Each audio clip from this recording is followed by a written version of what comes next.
We're live. We're live. How are you tonight, everybody, for Friday? It's Friday, October the 9th, 2020. Bruce here with Traveling with Bruce and Stock Markets with Bruce. Dual live show telecast tonight. A little bit of cruise ship news, talk about the stock market a little bit, talk about some trivia. Got trivia tonight. Looking forward to having some fun with you tonight for Friday night. I hope you had a good week this week. It's been another crazy week in the world, hasn't it? And here we are on a Friday night after another long week of who knows what craziness is going on out there. I hope you're doing well. Hope you're healthy and avoiding that, that's going around. It's a nasty virus. We're really good here in Creston. Jennifer and I, we're just fine. The weather here today has been absolutely gorgeous. We're really happy. It's been a beautiful sunny day outside in Creston, a gorgeous fall day. The leaves are turning color here. And I think we reached 70, 72 today.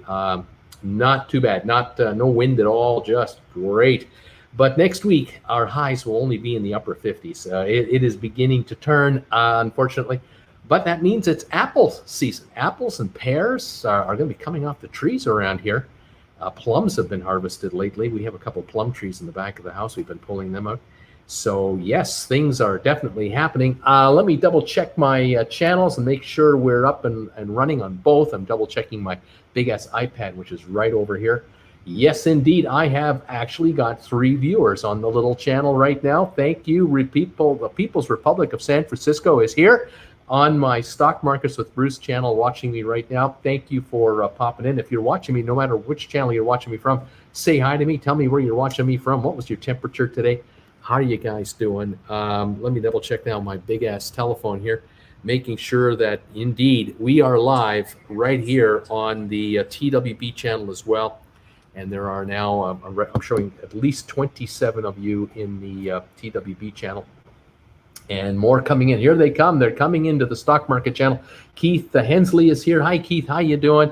And here we go. The comments are already flying on TWB. Welcome one, welcome all to the show tonight. Surprise show. Although kind of lately, I've been going live on Friday. I just don't want to commit myself to every Friday doing this. It's sort of, can I squeeze in another live show? I did my live shows on Monday for the sponsor members at 7 o'clock Eastern, and my regular show at 8 o'clock Eastern. Then I went live on Wednesday night. Did you see the Wednesday night show with Don Terrace and Tony Barnett? We were live, the 3 amigos, on Wednesday night. We had a really good time. I tell you, folks, we were talking to each other about 15 minutes before we went on the air. We were already linked in, making sure everything was working, and then we were just hanging out. Then we did the show with all of you folks who watch it. I think we're approaching 7,000 views on that live show, just to give you an idea how well it's been received. And then after that show was done, we talked for another 45 minutes. And I could see Tony starting to yawn because he was getting kind of tired. It had to have been 11 o'clock at his time. Tony works as hard as I do, as does Don, and he was getting tired. It was only 6 or 7 for me. But we really enjoyed the big 3 Amigos show. We loved bringing it to you, and we loved to talk with each other. And then afterwards, we were able to visit with each other a little bit to compare notes on YouTube and what's going on in our worlds and all that good stuff. So it's fantastic. I can't wait to meet these guys in person. I haven't met them yet in real life. That day will come, and hopefully we'll put together a group cruise with the 2 of those guys, and we'll do a 3 Amigos group cruise. And then all of you guys can pile in, and we'll just take over a ship. That would be something. The cruise lines will never be the same. So thank you for being here. It's Friday night, and I'm excited. Couple of things I wanted to mention right off the show here, apart from saying hi to all of you guys and encouraging you to say hi to me and let me know where you are. I keep getting from some of you, you have my my mailing address, which I'm not advertising these days because we did get swatted a couple of years ago, and I'm looking at picking up a post office box for the show, for the channel, so that I can put that out there. So if any of you guys want to send anything to Creston here to Jennifer and I, you're able to do that. I keep receiving these. I keep getting postcards all the time. And this one here is from Port Huron. I hope you can see that okay. I'm just going to show it without the glare on it. Fantastic. It came from Ken and Jen Koreka in Saginaw, Michigan. And they've sent me a bunch of cards. I just love these guys. Greetings from Port Huron. Gas is $2.15. 72 and sunny. Great ship watching in this historical, beautiful area. Bye for now, Ken and Janet. And I thank you very much for these. Well, I've decided I'm going to return the favor. I am going to, we are printing right now a postcard. We're printing a Traveling with Bruce from Creston postcard that I'm going to be mailing out. First of all, to any of you who are sponsor members, and you know who you are, you sponsor members, you're going to be getting a postcard from Traveling with Bruce as part of your membership into the channel. So if you want to get a postcard from yours truly, become a sponsor member of this channel. The link is down below, and I'll be arranging a mail out list in the next week or so as these cards come in. And I will send you a postcard from me to you from Creston. Very shortly, so look forward to that. Those of you who are not sponsor members, I'm going to arrange a kind of a I'll call it a fundraiser type thing for the channel. There'll be I'll announce a fee, and we'll allow you to make a donation to the channel, and then we'll send you a card which will cover the postage of the card, producing the card, and there'll be a little donation for the channel to keep me on the air. We're expecting to bring out a few of these a year. We're going to change them up. Jennifer was working real hard this week doing the graphics and whatnot to produce the first postcard. And if you'd like one, you'll be able to order one. It'll be great. So anyway,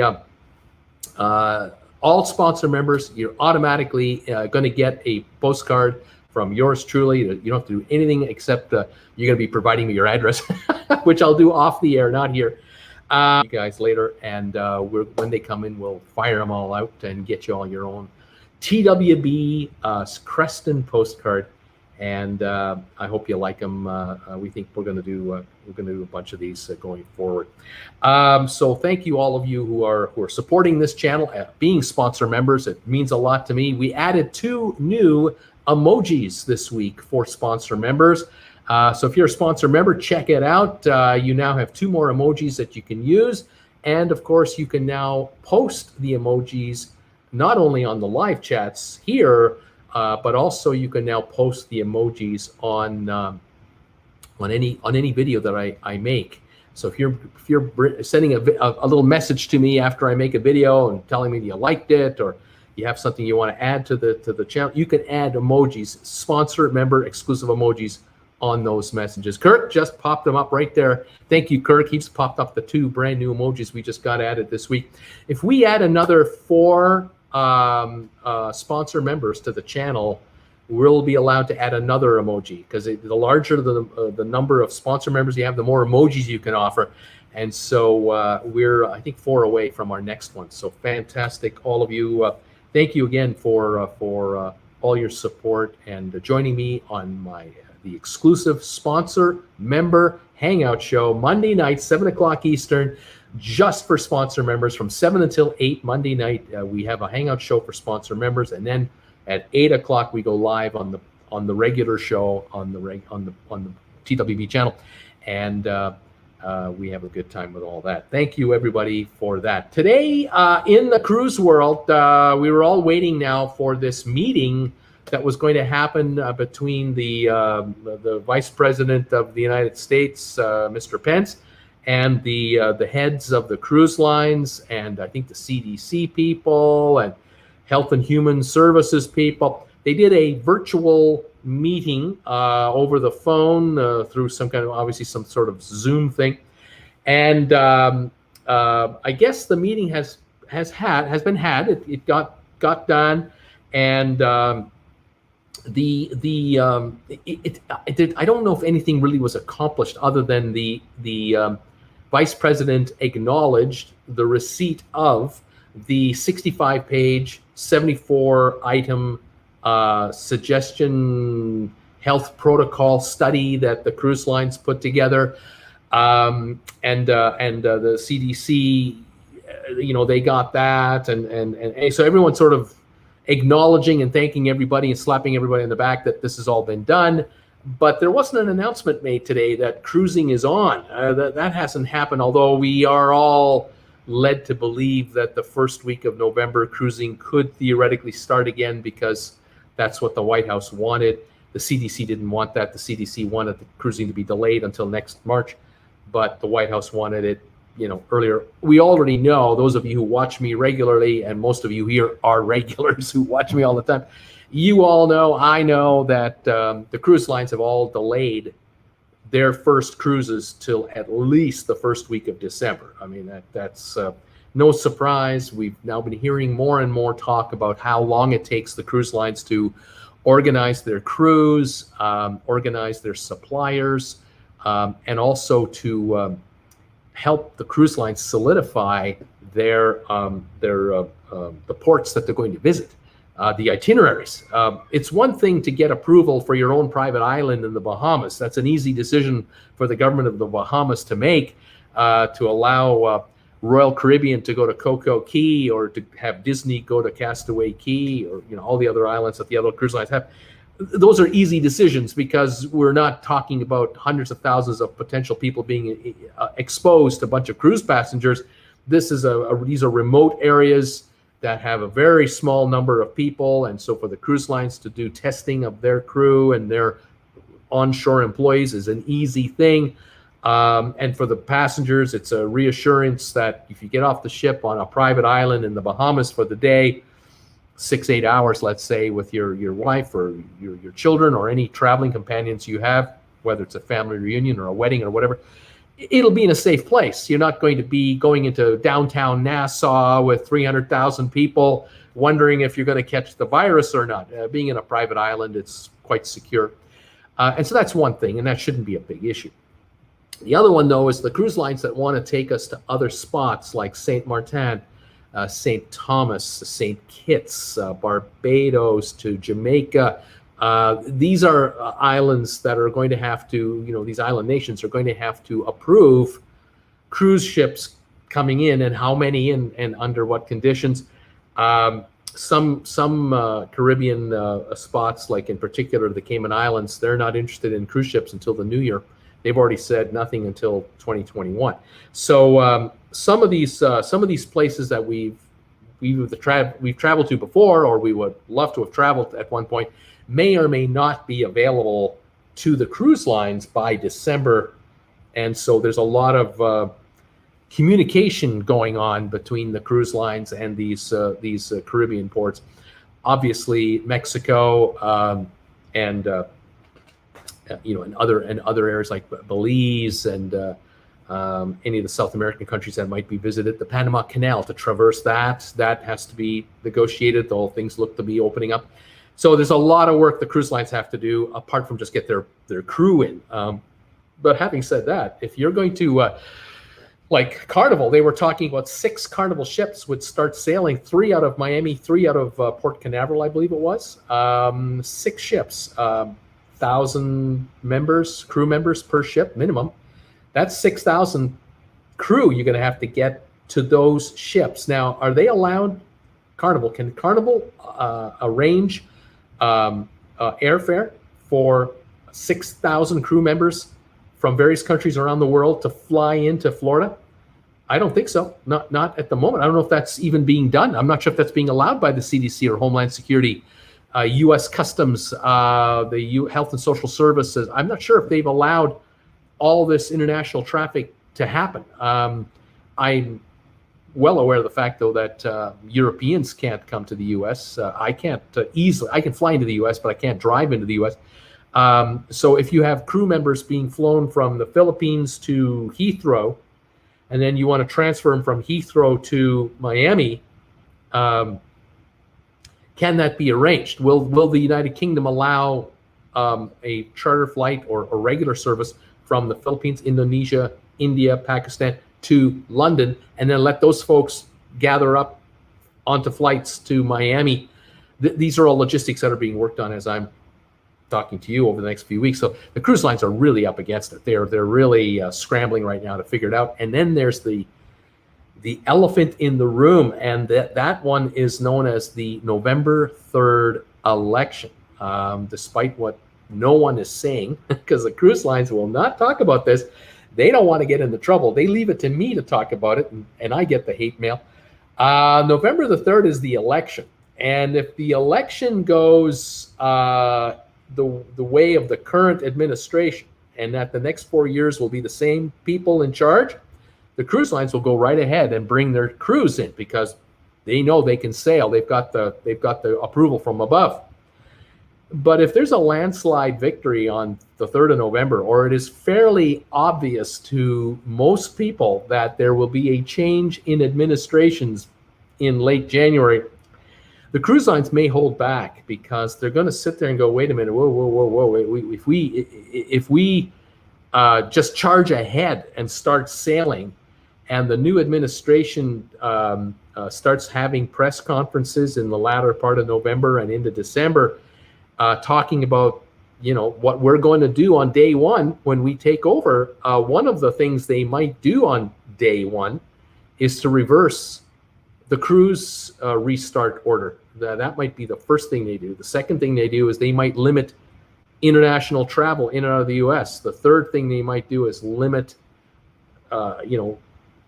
interstate movement between states. I mean, if this virus is really building up, and if this thing really ramps up like it's been ramping up in Europe lately, and starting to ramp up in other places, in Canada too, by the way, the new administration coming in might say, don't make plans to go traveling in January, February, and March.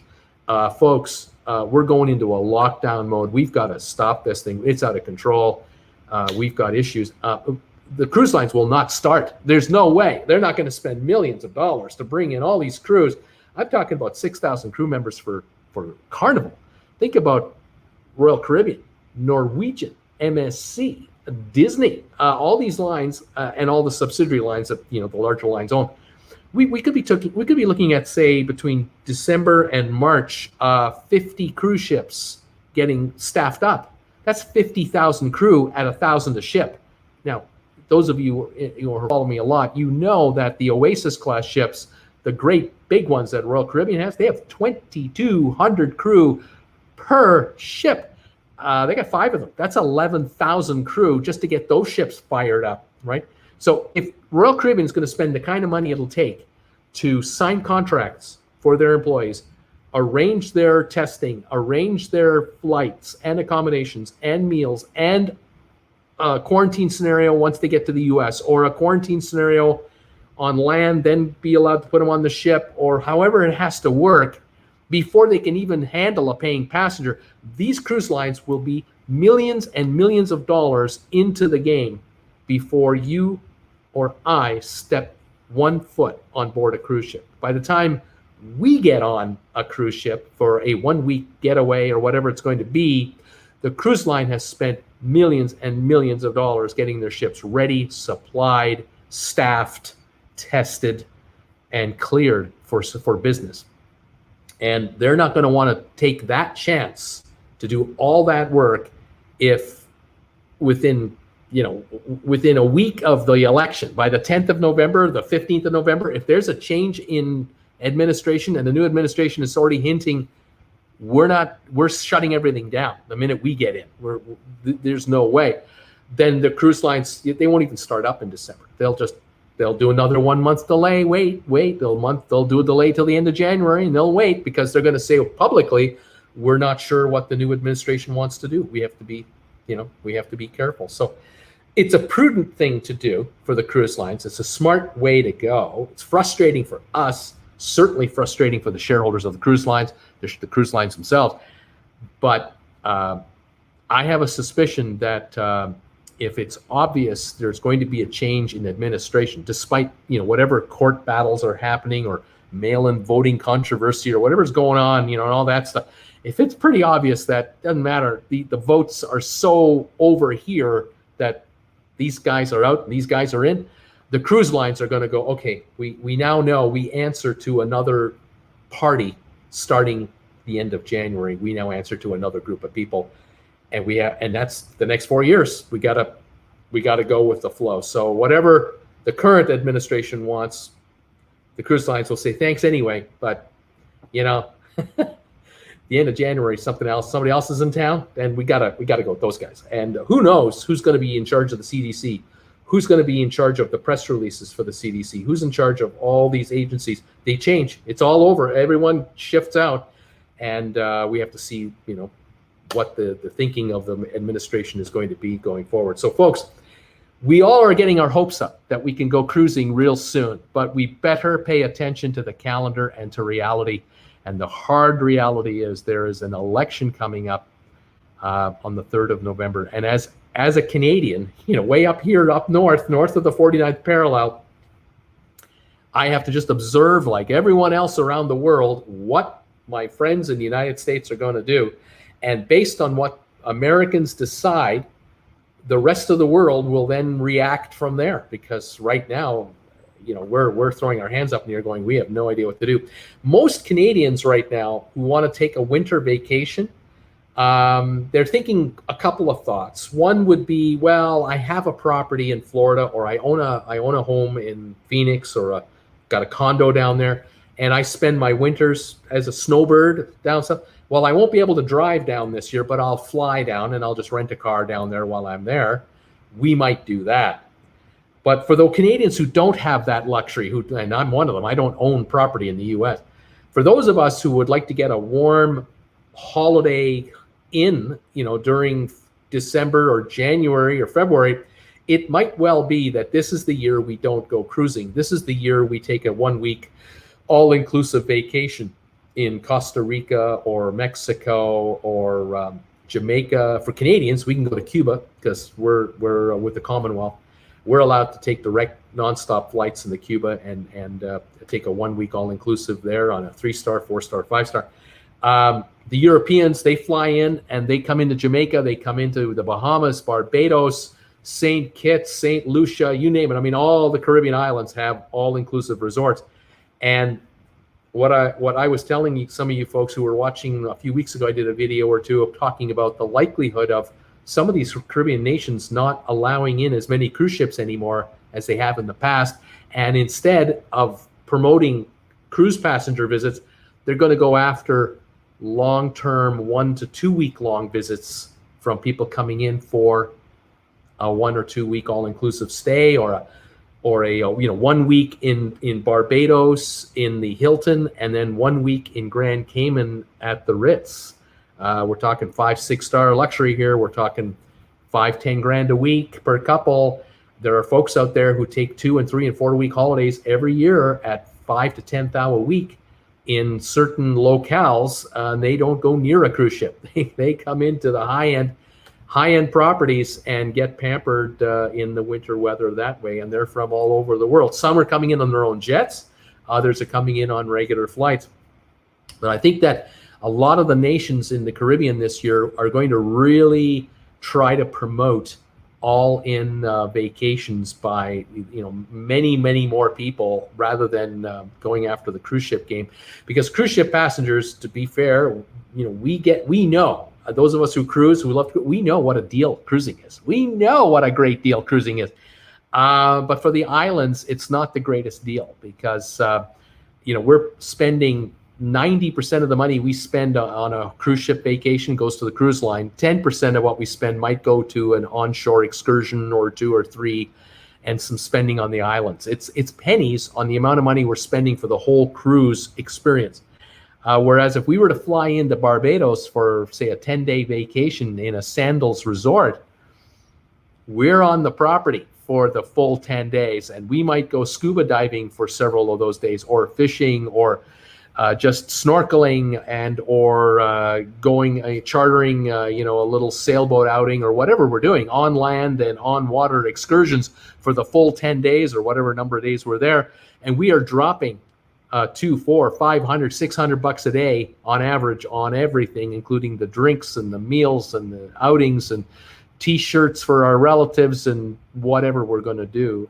The islands make a lot more cash, and a lot more cash flows on the island when we stay on the island for a longer period of time than just a 6-hour hi, how are you? And so we shall see how all of this works out. So today's meeting has been had with the White House people. Apparently now the task force, the coronavirus task force reviews what happened today or something like that. It's all gobbledygook and it's all bunk. The bottom line is simply this, okay? Let me cut through the chaff, all right? The call was held with the vice president and all the others, and the vice president will now theoretically report to the president and say, we had a phone call and there are new safety protocols in place, and we all think cruising should start again, except the guy who's running the CDC who thinks it's a bad idea. And the president's going to go, that's a great idea. I love this idea. I'm excited to be part of it, just like Ghostbusters. I'm excited to be part of this idea. Let's do it. And so the official word will come out in the not too distant future that, oh yeah, sailing is going to be great out of the U.S. Nothing to worry about down here. Back to normal. Let's open it up and get going. Of course, that's what's going to happen.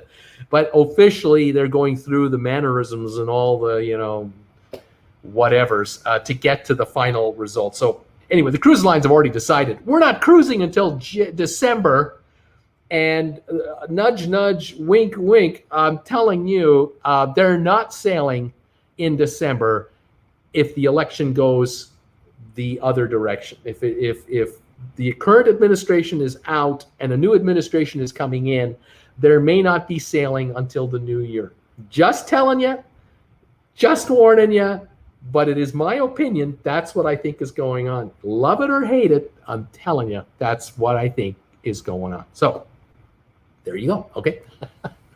What are your thoughts on that? I get a lot of hate mail, but what can I say? 13 folks are on the Traveling with Bruce channel right now. That would mean at least 82 are on the Traveling with Bruce channel right now. Welcome all of you to my show tonight, the Friday night hangout. We got trivia lined up, and we're going to have some fun. A quick recap for those of you who just joined in the last 10 minutes. A lot of folks send me postcards all the time, which I really appreciate. We're going to be setting up a mailbox shortly for TWB, where you will have a mail address down below if you want to send Jennifer and I anything.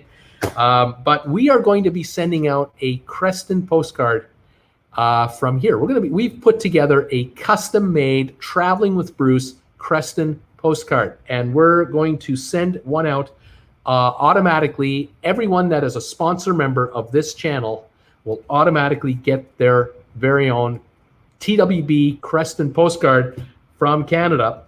Those of you who are not sponsor members, you'll be able to buy one of these. I'll mail you one, but it's going to cost you because I have to print the card. I got to pay the postage, and I'm trying to fund my channel. But for those of you who are sponsor members, you're sending me 33 cents a day as it is. I really appreciate it. All of you out there, I would love to get as many new sponsor members as humanly possible, because I'd really like to do 2 sponsor member shows a week is what I'd like to be doing. If I can reach 100 sponsor members, I'd like to add a second show, and that might be the trivia show going forward down the line. Once we have 100 sponsor members or more, then I may be going live on sponsor member for sponsor members only. We shall see. But as a sponsor member, one of the perks, you get a postcard from yours truly. There will be several coming out this year and going forward. And I welcome any and all of you to the group. I really appreciate it. Love your company. All right. Quick hi to a couple of folks, and we're going to start trivia. I got Kirk Brunson saying hi, and TW family. He's here from New York, and Kirk is a sponsor member of the channel. You can tell because his name is highlighted in green. He's got a logo beside his name. Thank you for all your support, Kirk. I love you. You know what? Jen is here too, another sponsor member. She's also here. Mike Zone is in the house. How you doing, Mike? Mike and Leanne watching from Grosse Pointe, Michigan, with a high today of 78. That's beautiful weather. That is fantastic. Paul Romero, how you doing, Paul? Nice to see you. KM Harris, hi everybody. Matthew Typo is here. How you doing? Cindy Bridges, another sponsor member. How are you today? Welcome to the show and channel as always. Kirk Brunson saying hi there to Jan. People's Republic of San Francisco, as I said earlier, was the first person showing up on the sponsor Traveling with Bruce. I'll get that. I'll get it up. The first person to be watching from Stock Markets with Bruce, my second channel, which folks are watching on right now. We have 14 people watching on Stock Markets with Bruce. The rest of you are on TWB. Thank you for being here. Jen, so Bruce, the ad was for Canadian Concrete. I knew you needed to know. I am fascinated to find out from you folks. When you see an ad on my channel, I would love to know who it is. Because I only get ads targeted at me for my tastes. You know, whatever I follow on YouTube, the algorithms figure out, well, we'll send Bruce ads based on what he likes to watch on YouTube. Well, same for you folks. You get ads targeted to you because the analytics at YouTube are constantly trying to figure it out with Google. What should we tell them about? And so let me know what ads you get. I always find it fascinating. Sylvan Forrest is in the house. Sylvan, hi, Bruce and all. Still in hospital. I'm getting a mild case of cabin fever. Solitary confinement for almost 6 months is so hard. I shall survive, maybe. Sylvan, I sure hope that I know that you're working on your physio. You get the physio going, and I hope you're getting stronger and stronger because every day you're getting closer and closer to getting the heck out of there. And I am really looking forward to the day you're home. Debbie Manuel, sponsor member, showing off the new logos, the new emojis. Keith Hensley, tomorrow would have been cruise day for us. Isn't that frustrating, Keith? Jen, don't forget to give Bruce a thumbs up if you like his show. Debbie Manuel, hi there, TWB family. Jen, give Bruce a thumbs up. She's saying, Rob Kleinhauser, Edmonton, 9 degrees Celsius. Bob, welcome to the show and to my channel today. And welcome from Edmonton, 9 Celsius, man. It's starting to cool off. You got it. Dana Schaller, hello from Columbus, Ohio. Welcome. Cindy Bridges, Sylvan, when will you get out of there? We all are dying to know. I hope it's soon. Jeannie is here, another sponsor member. Hello, Bruce and TW family. Bill and Jeannie here for the show. It's currently 71 degrees in East Tennessee. Welcome, guys. I'm glad you're here today. Sylvan was typing something there. Peter Heckema, hey, Bruce, 89 degrees and beautiful in Tarpon Springs, Florida. Hello to everybody. Peter Heckema, you've got a card coming your way sometime next week when they arrive here, maybe the week after. Keep your eyes open for it. Jen, love the three amigos. Kirk Brunson, hi, Sylvan. Hope you're going to go home real soon. Cindy Bridges, love the Wednesday night live show. I think. Thank you for that. We really had a good time on Wednesday night with the three amigos. Bob Klein Saucer, love the three amigos. Dino, recently I cruised from the kitchen to the backyard. Debbie, what a great show Wednesday. Lori from Wisconsin, highs of 80 and done with work for the week. Virus here is real bad. Wear the masks. Yes, Wisconsin is getting hit and hit hard. It really is. And boy, I hope you guys get over it real soon. Matt, did the call with the White House go ahead? Yes, it happened. It's been done. And now we move on. Jen, thumbs up for trivia tonight. People's Republic of San Francisco. I've turned 8 people into viewers, Bruce. Awesome. Thank you so much. All of you out there who are helping my channel get noticed, I really appreciate it. Those of you who have joined my Traveling with Bruce group page on Facebook. I have a Facebook group page for Traveling with Bruce. A whole bunch of you joined me there. I post my videos onto Facebook. I put links on there. And a number of you have been so kind to me. You have started to share my videos with your Facebook friends. I really appreciate that. This is a huge positive thing for this channel.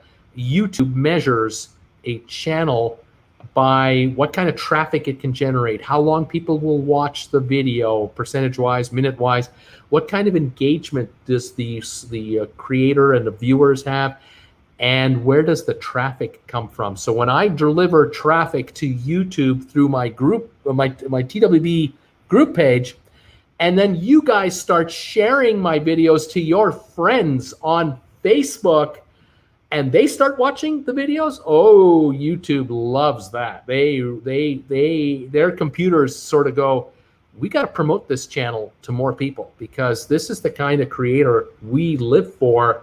This is a guy that draws people to the platform.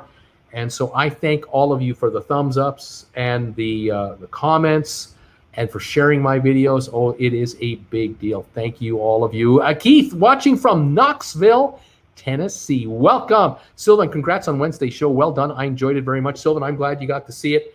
We had a blast. We will be doing those once a month going forward. 1 month will be on Tony's channel, and then 1 month we'll do one on mine, and we'll be together every month. So we enjoy each other's company. John Hunaday, yes, Bruce, we enjoyed your Three Amigos show on Wednesday. Much appreciated. Peter, the Tampa Bay port director, said he doesn't expect any cruise ships in the port of Tampa until the summer of 2021 at the earliest. There you go. There's an inside source that I trust, because these people know. They know the cruise lines have to pay money to come into the port. They have to pay a fee to dock at the port. They got charges to pay for.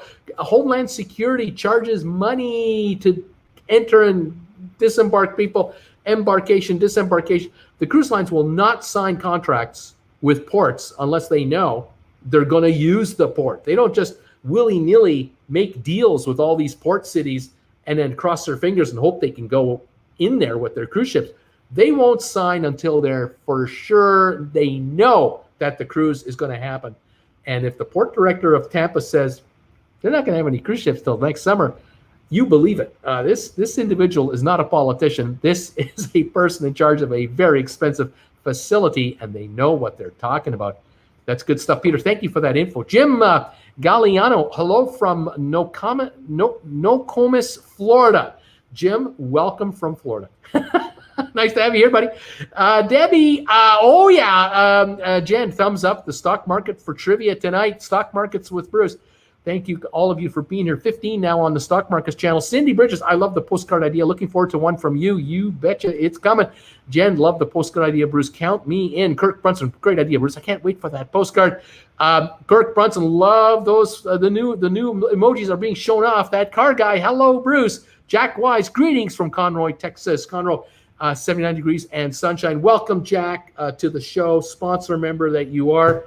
Postcard coming your way in the near future, my friend. Thank you for being here tonight. Ray and Sue's Travel Channel. Bruce, hi. Ray and Sue's Travel Channel are in the house. Welcome, you guys. Nice to see you. The Steamer. Hey, Big Bruce. The Steamin' Bean is alive and well and is seeing us tonight from northern Saskatchewan. How you doing, buddy? Welcome to the show tonight. Ray and Sue's Travel Channel. Hi, Bruce. We are on both channels right now watching you. Hi, everybody. I hope you're all safe, well, and healthy. James Craig, hi to the big man, Bruce. Thanks, James. Dan Massey, hello, Bruce. Dan, how you doing, buddy? Thank you so much. I noticed that you are prolific. You are prolific. You are on my Facebook group page, and almost every time I load up a video, you share it with your friends. I cannot tell you how much I appreciate this. It means the world to me. You and everyone else that shares my videos on Facebook, on Reddit, on Twitter, on any social media you can get my videos out to people that don't know who I am. Huge deal. I really appreciate it, Dan. Thank you so much. KM Harris, what about sailing them to Miami? What about sailing them to Miami? Sailing what to Miami? The cruise ships to Miami? There's a bunch just off the shore. They'll come. Or you're talking about sailing the crew to Miami. Don't be surprised if that starts happening in a big way if everything starts up. But between now and Election Day, everyone's on pins and needles waiting to see what happens. Jack Wise, well, the Thanksgiving cruise was canceled. Moved everything to December 16th. Life is good. Norwegian stock is at $18.73. I'm up $875. Way to go. The cruise lines have been inching up again, but I don't think they are long for this world. The reality of the financials will come home to roost eventually. However, hey, if any of you folks are making money on cruise shares, God bless you. But I think you can make more money having them go down than go up. And the stock that is overpriced the most, Royal Caribbean, sitting at what, $71 now? Way too high. Dave C. Bruce, please, Bruce, advise your viewers that numbers in the U.S. At an alarming rate. The infection rate in Miami, Fort Lauderdale area has a new infection rate well over 5%. It is It's scary in certain areas of the U.S., but I will tell you that in Canada too, Montreal and Toronto, the numbers are climbing there too. Not as bad as that, but they are going up. By the way, cheers to all of you from Traveling with Bruce here in Creston, British Columbia, home of TWB and Stock Markets with Bruce. Thank you for joining me tonight. Fantastic. Caffeine-free Diet Coke. We'll be doing trivia very shortly. Ray and Sue's travel channel. Bruce, won't the cruise lines just reverse the process of repatriation? Cruise ships picking employees up, and when cruising returns sufficiently, transfer the crews using grouped ships and tenders. It could well be that I know there are a bunch of ships offshore Singapore. These ships can be sent to Manila in less than 24 hours. And if they can arrange the crews to gather up in Manila, get them tested, and then transfer them on shore from the shore to the ship if they're testing COVID-free, they can then have 2,000, 3,000, 4,000 crew members per ship, and then start sailing those ships to North America. That could be a plan. We'll have to see. There's a lot to be done yet. Michael X. Hi, Bruce. Mike from Arizona. Welcome. Paper City Gamer Jeff, 700 cases a day in Massachusetts. Again, Paper City Gamer, thank you for being here. And thank you again on Wednesday night. You made a donation to the channel, and I thank you. I didn't have a lot of time to say thanks to a lot of folks on Wednesday night. A number of you made donations. I know I had a viewer send a donation to my PayPal donate button, and I didn't even get to mention it. And I was pretty busy running that show with the Three Amigos. But thank you. UMass, University of Massachusetts, college kids doing a lot of parties still. Ridiculous. Ken Barnett, I'm in UK, not even talking about starting. They're not even talking about starting in the UK. There is a no sale order in the UK, no restart date, not even a chance right now to start sailing. That tells you a lot about what the rest of the world thinks. I know there are a few cruise ships in the Mediterranean, but it's a handful. I think they're crazy to even try it right now. But, hey, to each his own. If it works, it works, but I don't think it's working. It's not going to work that well. It certainly can't work on mass. I don't think so. Sylvan, I don't care who gets elected in November. I want to sail on Harmony of the Seas on December the 6th. Ray, we pray for everyone around the world suffering from the effects of this virus. We just hope countries can cooperate and collaborate when the vaccine options are a reality. I like the sound of that. Kirk Brunson, Bruce, I got you on Stock Markets on my big screen TV and Traveling with Bruce on my telephone. How do I look on the Stock Market channel there? Kirk, how's it going there, buddy? Way to go, pal. Thank you for being here. It's not a number of cases. It's how many can be treated effectively. Ray and Sue, I would be very surprised if the cruise lines start up before January, except some pilot cruises designed to test the safety protocols. Rayleigh Creative Channel. Hey, all Rayleigh. How's it going? Robert Blend. Hi, Bruce. GameStop failed to follow through today. Is it still worth holding? Oh, yeah. Oh, yeah. You've only just begun to see what's happening with GameStop. Those of you who followed me a little bit, you don't quite know everything, what's going on. By the way, Sharon Chapman, thank you for your donation. That just popped up on my screen here. You did a PayPal donation just a second ago. It landed. Thank you very much for your donation. Let me know what you want to see for that. I now have motorcycles as a reward video. I have fireworks. I've got a puppy dog, and I got a pussycat. You let me know what you want to see. Robert, I did a couple about GameStop on my Stock Market with Bruce channel. I'm pointing at my big ass iPad where the channel is over here. And I told viewers about 2 months ago that GameStop at about $4.50 a share could be a good buy. And the shares went to that $7, $8, $9 range about a month later. The company has more shares shorted. There's more people who've shorted the stock. In other words, they've sold shares at a high price to try to buy them back at a low price. There are more shares shorted than exist. The stock is due for a whiplash higher. And this week, the first indication took place when the stock was halted. Was it yesterday? At around $9.50 a share. They made an announcement with Microsoft. This is going to be a big deal going forward. I don't think the market yet fully understands how big a deal it is. The shares went to $14.50 last night in the aftermarket. They went up $5 a share, 50% gain in an hour. Today they came back a little bit, but do not be surprised that they go much higher than this. People are talking $20 to $40 a share for GameStop. That's what they're talking about. They used to be in the $50 neighborhood at one time, but there is serious speculation going on that if the short squeeze is anything like people think it could be, the shares could reach that $20 to $40 range. So this $12 neighborhood is nothing, just nothing. So we'll watch for that. David C. DeSantis, the governor of Florida, is trying to hide the numbers in Florida. The media is printing information to the contrary. Numbers are skyrocketing here in South Florida. Scary stuff. Rob, winter vacation on Vancouver Island. Jen, Dave, I have Floridians telling me all is well. Andrew, hi, Bruce. Sorry I'm late. Had to feed my brother. Not a problem. Jen, and I know it is not all well. She's saying it's not well in Florida. It's bad in Florida. Ray and Sue's travel. What about the outlook for the cruise line stocks, Bruce? If there's a second wave and more cases in the U.S. in the future, despite the government plans, what do you think will happen? If the election changes administrations, and cruising doesn't start until next March, just as optimistic as that could be, because that might be too optimistic. But even if it's delayed until March, that means there's no cruising for November, December, January, February, March. 5 months.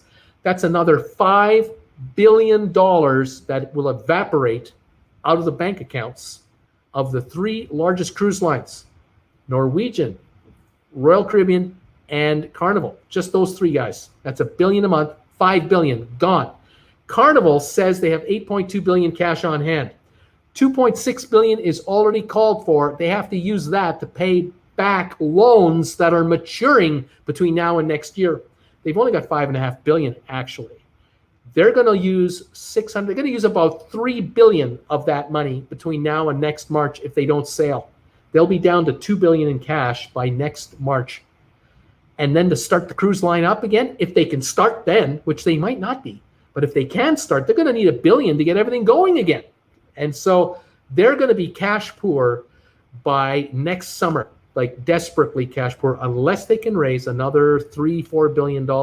Same for Royal Caribbean, same for Norwegian. We are only just starting the hurt and the pain, people. Financially for the cruise lines, it's only just beginning. Dave C. Snowbirds from Canada should not come to Florida at this point. DeSantis ruined everything by opening bars and restaurants to full capacity. Crazy young people packed in there, no masks. It's like college campuses. I mean, these breakouts are happening everywhere. Canada too. It's not an American problem, people. It's all over the place. It's not good. So sad and injurious. Darlene, hi, Bruce and everyone from cloudy Turlock, California. 71 degrees. Very unusual weather for here. Welcome to the show, Darlene. Jen, thankfully, our border is still closed. Ken Barnett, virus, no problem in the USA, as plenty guns to shoot it down. We have all these guns. We can take care of the virus. Dave C. Bruce, thank goodness you have great vision and good common sense. The cruise lines need to wait until after the election. Michelle Ann DeGroot, hi from a rainy Kelowna. Welcome from Kelowna, British Columbia, you guys. SLGC Mets. I'm listening on the Travel Channel, but I have the stock markets thing going on mute to give you listening time. Thank you, and thank you for your donation. I really, really appreciate it. Matthew, cruising isn't going to happen anytime soon, especially from New York. Broadway is still shut down till the end of May. That was announced this morning. Broadway announced first thing this morning, they're shut down until next May. Another 6-month shutdown for all Broadway plays, because they know if you're going to go and see a Broadway show in a theater that can handle 2,500 people, and you're going to sit there for 3 hours for a show with 2,500 people all around you, this is bad news. This is not what you want to be doing. There's no social distancing there. Not a chance. Not a single Broadway show until next May. I'm telling you, folks, there will be no Broadway until there's a vaccine, because there is no health protocol good enough to ensure the safety of the audience and the performers on the stage, let alone the audience, the performers. No way are they going to do that. The insurance companies will never underwrite an insurance policy for the actors and actresses on the stage of a Broadway production, where these actors are costing millions of dollars to perform up there. The insurance companies, they have to insure these people for $50 million, $100 million each. There's no one can afford the policy. Not a chance. There'll be no Broadway until there's a vaccine. Kevin Chapman here in central New Jersey. Love the trivia. It's coming. Sally Paulson, I agree. If the Democrats get in, we won't see cruising for months, if ever. Dave C. Hi, Bruce. Captain Dave from Fort Lauderdale. Glad to hear your wise and sensible commentary about the future of cruising. Thank you, Dave C., for those kind words. Mike Sohn, we were scheduled to board the Allure of the Seas this Sunday in Barcelona for 7-day cruise. Tony Kirk. Hi, Bruce. Cooling off here in Phoenix, Arizona. 100 degrees today only. It's going to be 99 on the weekend. The glory weeks are coming, the glory time. Right now in Phoenix, Tucson, Palm Desert, Palm Springs, that whole region, the highs are in the upper 90s now. The lows are in the 50s and 60s. Perfect time to be there. I miss it so much. Carlene Rankin. Hi, Bruce. Carlene from North Carolina. I have a December 27th cruise booked on the NCL Epic. I'm praying it doesn't get canceled. Well, we'll see what happens. The election will tell us a lot. Jim, Bruce, what are the chances my Feb 28th cruise from New Orleans will happen? Depends on the outcome of the election and whether there's a vaccine or not. But I'm not so sure. I really am not so sure. Jan, Bruce, the next ad was for a mattress, so I'm not sure what they're telling me between mattresses and concrete. They want you to get a new house, and they want you to get all new furniture. Maybe they think you're going to win the lottery, and you can afford to change out everything. Maybe that's what's going on. Sylvia, hi there, Bruce. 64 in Greensboro, North Carolina, waiting for Hurricane Delta to arrive later Saturday evening, says Sylvia. That's right. It's hitting Louisiana, and then it's swinging over towards the east, and it's coming up that way. Hang in there, Sylvia. Stay dry. Kirk Brunson, Louisiana is getting hit now by that darn thing. Jeannie, Peter Heckema, thanks for the Tampa port info. Looks like we won't be cruising out of Tampa in March at all. A relief, as we feel it still will not be safe to even go cruising then. Very interesting. That car guy, nothing like watching Bruce and jamming out on your guitar. Right on. Sean Murphy, hello, TWB. Welcome, Sean. Sylvia, I already voted. We will see what happens. Took my ballot straight to the election board. I don't trust the mail. I dropped it off. Right on, Sylvia. Well done.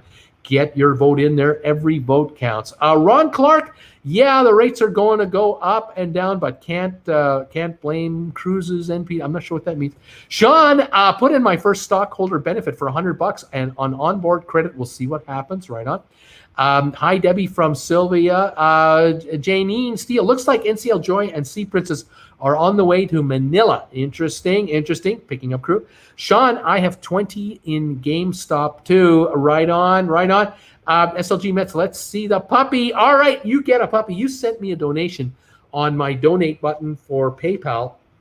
It arrived while I was doing the show. I caught it, and you get to choose which video you'd like to see. You want to see the puppy? You're going to see the puppy right now. Here comes the puppy, everybody. Send Bruce a donation and pick your reward. Here we go.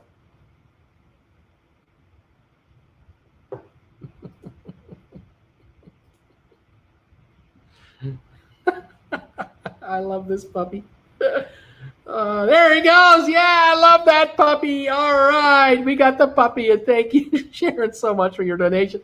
It's funny. It seems that we have the same frame of glasses. Scary. These are Costco readers, man. These are cheap Costco readers. I get 3 at a time because you see it's a 3-pack. It runs me $18 to get these magnifiers. That's all these are. They're just magnifiers.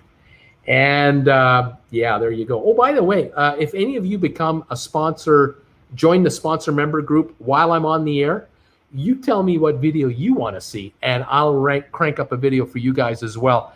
Remember, if you become a sponsor member, you're going to get a postcard from Creston, British Columbia, from TWB. All sponsor members will get a postcard as part of their membership, along with that exclusive show at 7 o'clock Monday nights and special emojis and occasional special videos. Thank you, all of you, for following me tonight. Billy, good evening, everybody. Good evening, Bruce. How you doing, buddy? Really cool show the other night with the 3 amigos. Thanks, buddy. Jen just sent a donation. She wants the motorcycles. Jen wants the motorbikes. You got it, Jen. We're going to do motorbikes. Sylvia is saying, is this the second wave of the virus? Everyone's numbers seem to be going up in the Southeast. It looks like it. Jen, okay, guys, 20 more thumbs up, likes button. Let's get going to trivia. I'm getting ready with those motorbikes. Toby Kirk, Bruce has been tracking the NCL Core. The Bliss is close behind the Encore. It is on its way to the UK from Sweden, hopefully coming back to the USA, Miami, ready for my January the 2nd cruise. Sylvia, Bruce, would you get the vaccine right away? I will not get the vaccine because not enough minorities are doing the trials. Too dangerous for me. The only way I'll be allowed to get the virus is if the government of Canada, through the health board, approves it. And that is an arduous process, very thorough. The government of Canada and the health system in Canada is world class. And not everybody loves it. Not everybody hates it. But, we all have our controversies. But yeah, the minute it's available, I'm happy to get the vaccine. Happy to get it. But it has to be cleared by my government. Otherwise, no way. MG Toe, hello, everybody. I'm so happy and excited to be here. MG, how are those game shares doing? GameStop shares? I think they're doing pretty good overall. Ray and Sue's Travel Channel, we think our transatlantic cruise from New York to Southampton in April on Anthem of the Seas is at risk. Anthem is on the UK South Coast, and I doubt she'll go back to the States. You could be right. You might find it's not going to happen. Leslie Chernoff, I've personally just come off a 14-day quarantine with absolutely no symptoms, not even a cough. My gym welcomed me back with open arms today, and I will book my cruise with my awesome travel agent ASAP. Congratulations, Leslie. You're definitely one of the lucky ones because I've heard so many others who've had lingering issues, but this is good news, man. Fantastic. MG, now is a time, if you can afford it, to get at least 100 shares of each of the major cruise lines just to get a free onboard credit. I think you can wait. They're going down. Leslie, also, I can literally walk to the Port Canaveral Cruise Terminal in Cocoa Beach. Here we are. Jan, thank you so much for this super chat. You want the motorbikes? You're getting the motorbikes. I uploaded a motorbike video the other day. Check this out. See what you think of this one. Here we go.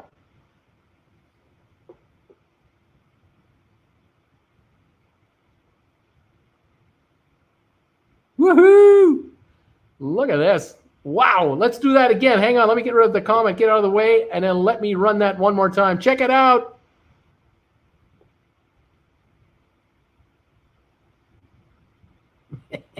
Jeez. Oh man, these guys are not evil Knievel. I'll tell you that. Isn't that something? That's incredible. Thank you, Jen, so much for your donation tonight. I appreciate it, and everyone else. Billy, Bruce, go to the dollar store. I got the same glasses for $1. They're not as good quality. They're not as good. Kirk, my frames are Randy Jackson from American Idol. Right on, man. Sylvan, by the way, Costco readers are not snake-proof. You need titanium for that. You have been warned. Thank you. Thank you. Debbie, hi, Sylvia. Hope you get to escape the damage from yet another storm. Ron Clark, yeah, Broadway's closed, but the strip clubs are open. There you go. Leslie, by the way, my beautiful wife, and I never miss any of your always terrific videos. Thank you, Leslie, for those comments. I appreciate it, and I'm glad you're better. This is good stuff. I'm happy to hear that. The gaming text, hello, Bruce, and everyone. Hello there. Rayleigh, Creative Travel, hey, MG. Sylvia, Debbie, we will just get a lot of rain. Thankfully, that's all we're going to get from that storm by the time it gets to North Carolina. MG, I'm so happy that if my options come forth, which one on the money you will get a free cruise and a bottle of crystal champagne. MG. I just hope you make a ton of money. I hope you make a killing on the GameStop because I know you bought in early and they are running. I think they're on their way. I'm hoping for the best. Sylvia, wow, look at those stuntmen on the motorbikes. They're unbelievable, those guys. Leslie, woohoo is an understatement. Jen, it was worth every penny, Bruce. Thank you so much. Ray and Sue's Travel Channel. Wow, those motorbikes, if I find the secret of a long life, it's not to do anything that might shorten it. Kirk Brunson, I think I could do that same bike flip after a few Bahamas mamas in your mind. Yeah. Jack Wise, my frames are U.S. government issued through the Veterans Healthcare System. Right on, buddy. Way to go. Thank you for your service. Debbie, happy for that, Sylvia, but too much rain can sure be bad too. You stay safe. I have caught up to all the comments. You know what that means. It's time for trivia. Thank you, all of you, for being here tonight. 15 of you are watching me on the Stock Markets with Bruce channel. I'm just noticing that over here. The rest of you are on Traveling with Bruce. Welcome, all of you. Thank you for being here tonight, all of your support. That feels good. Thank you for the thumbs ups, you guys, on both channels. Great that you're here and making comments on both channels. This is fantastic. Rayleigh is saying, hey, Debbie. Thank you, guys. All right, let's get going on trivia. What do you say? I'm loaded up here on my machine, ready to fire up the trivia questions. Let's see here. Which one we got first here?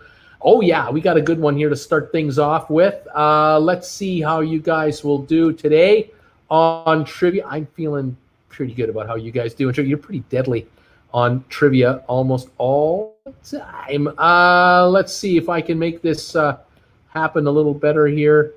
Yeah, let's go that way. Okay, let's get going. I'll bring my big ass iPad in a little closer to me so I can see it right beside me. You can sort of see the edge of it right there. There's my music stand that holds it up.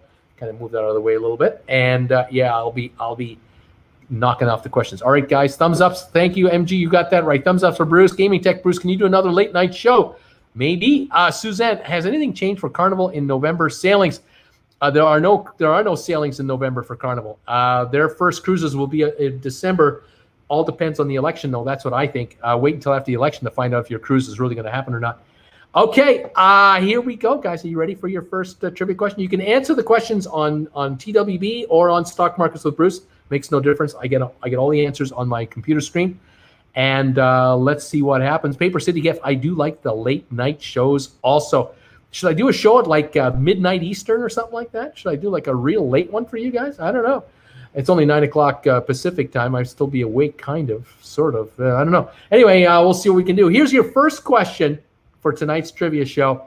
Can you tell me the name of all of the cities of the world that you can find a Ritz-Carlton hotel? The high-end 6-star luxury Ritz-Carlton hotels. What cities of the world can you find a Ritz-Carlton in? Have any of you ever been in a Ritz-Carlton hotel? Gaming, yes, Bruce. Debbie, hi there, Blaine. All righty, let's see. Here comes some answers. They're coming in on my phone here. Here they go. They're coming in like crazy. Jen said, I'm too old for late night. I can't do that. Kirk Brunson, New York City's got a Ritz-Carlton, buddy. New York City. Yeah, New York has one in Battery Park, and they got one in Central Park as well. And then there's one in New York State in White Plains. There's 3 for New York.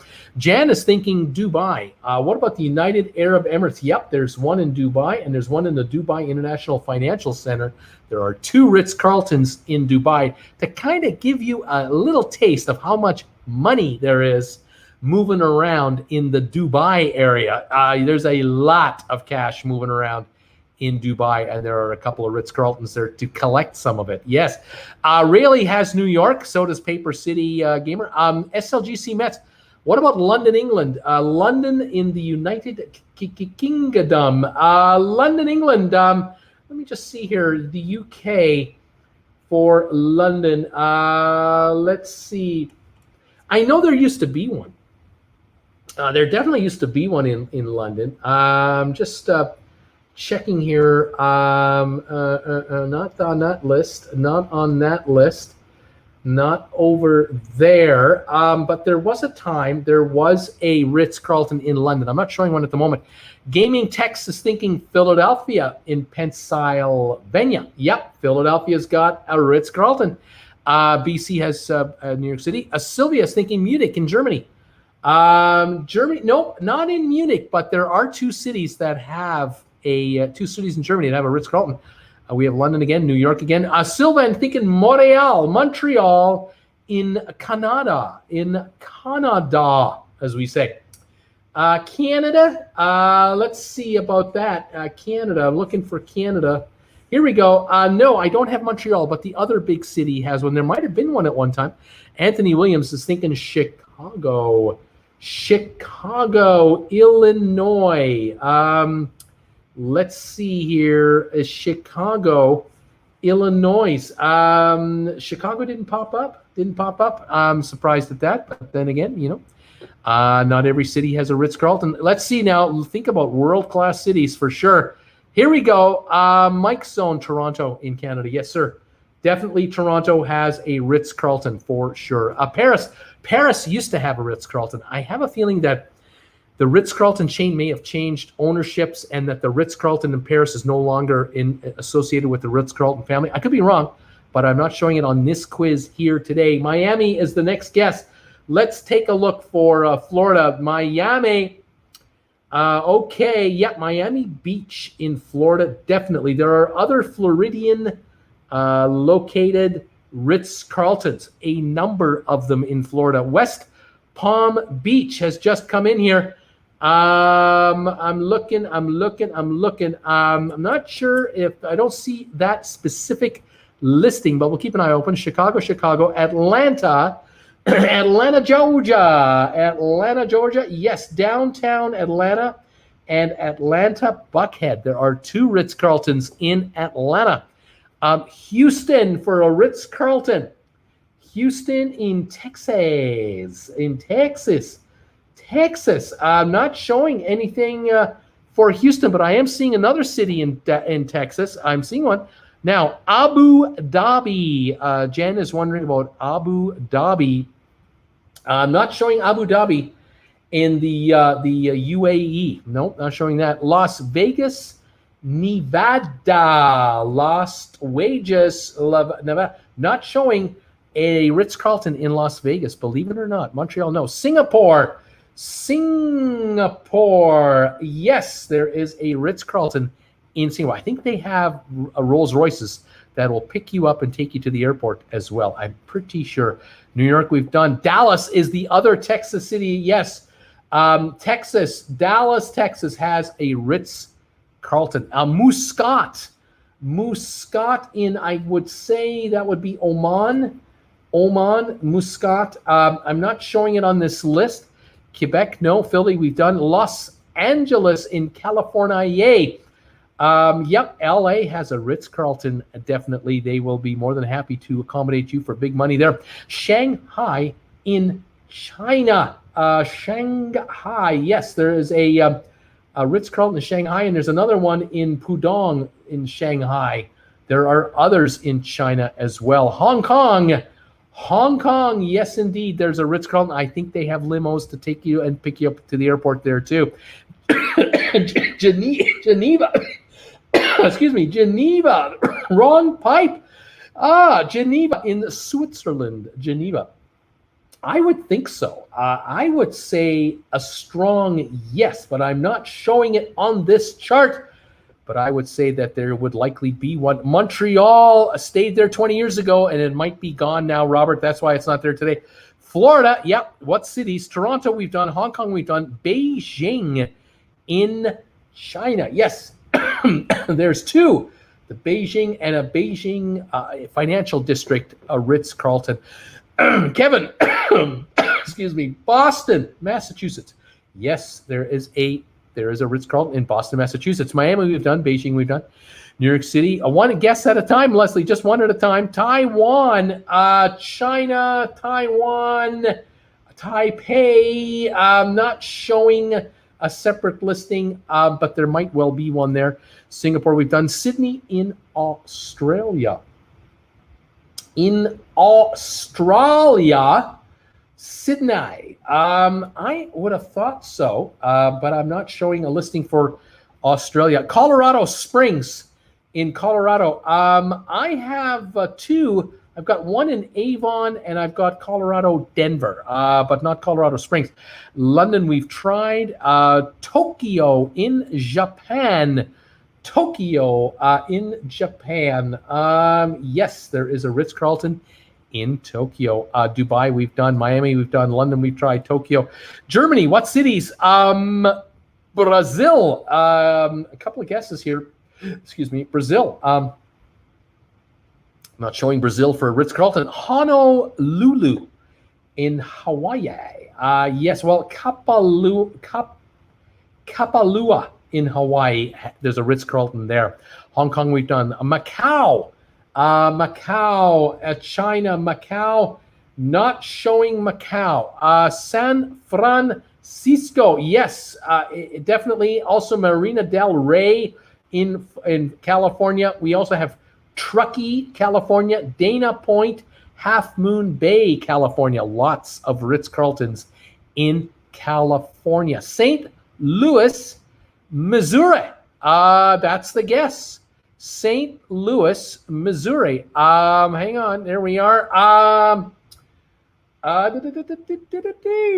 not showing St. Louis. No, wait, no, yes, I am. Here it is. It's here. Yeah, there's a Ritz-Carlton in St. Louis. Belgium. Is there a Ritz-Carlton in the country of Belgium?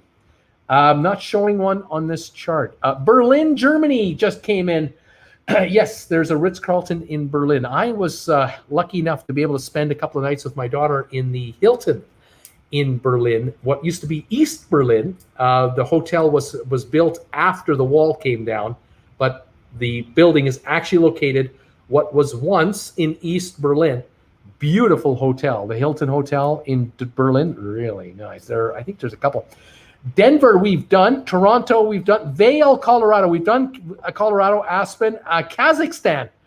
I don't know if there's a Ritz-Carlton in Kazakhstan. Toronto, Rad Al Khaimah, I'm not sure where that is. Mumbai in India, not showing. Or is that right? Mumbai, yeah, not showing India for any Ritz-Carlton. Frankfurt in Deutschland. Nope, there's another place. Madrid in España, in Spain. Madrid, not showing. No, I'm showing another big city in Spain. No. New Orleans. Yes, Louisiana has a Ritz-Carlton in New Orleans. Barcelona, Spain. Yes, and Barcelona in Marbella and Tenerife. Spain has 3. I think Agatha Christie based mystery in the London one. Yes, and it might have changed hands. And that's why it might not be there anymore. St. Louis, we've done. Moscow in Russia. Moscow, Ritz-Carlton in Russia. Don't see one. San Fran, we did. Berlin, we did. Vancouver, British Columbia. Vancouver in Canada. In Canada, we only have Toronto. Don't have a Ritz-Carlton showing there. Seoul in South Korea. I would think so. Yes, there is a Ritz-Carlton in Seoul, South Korea. I wonder if they have limos taking you to the airport from there.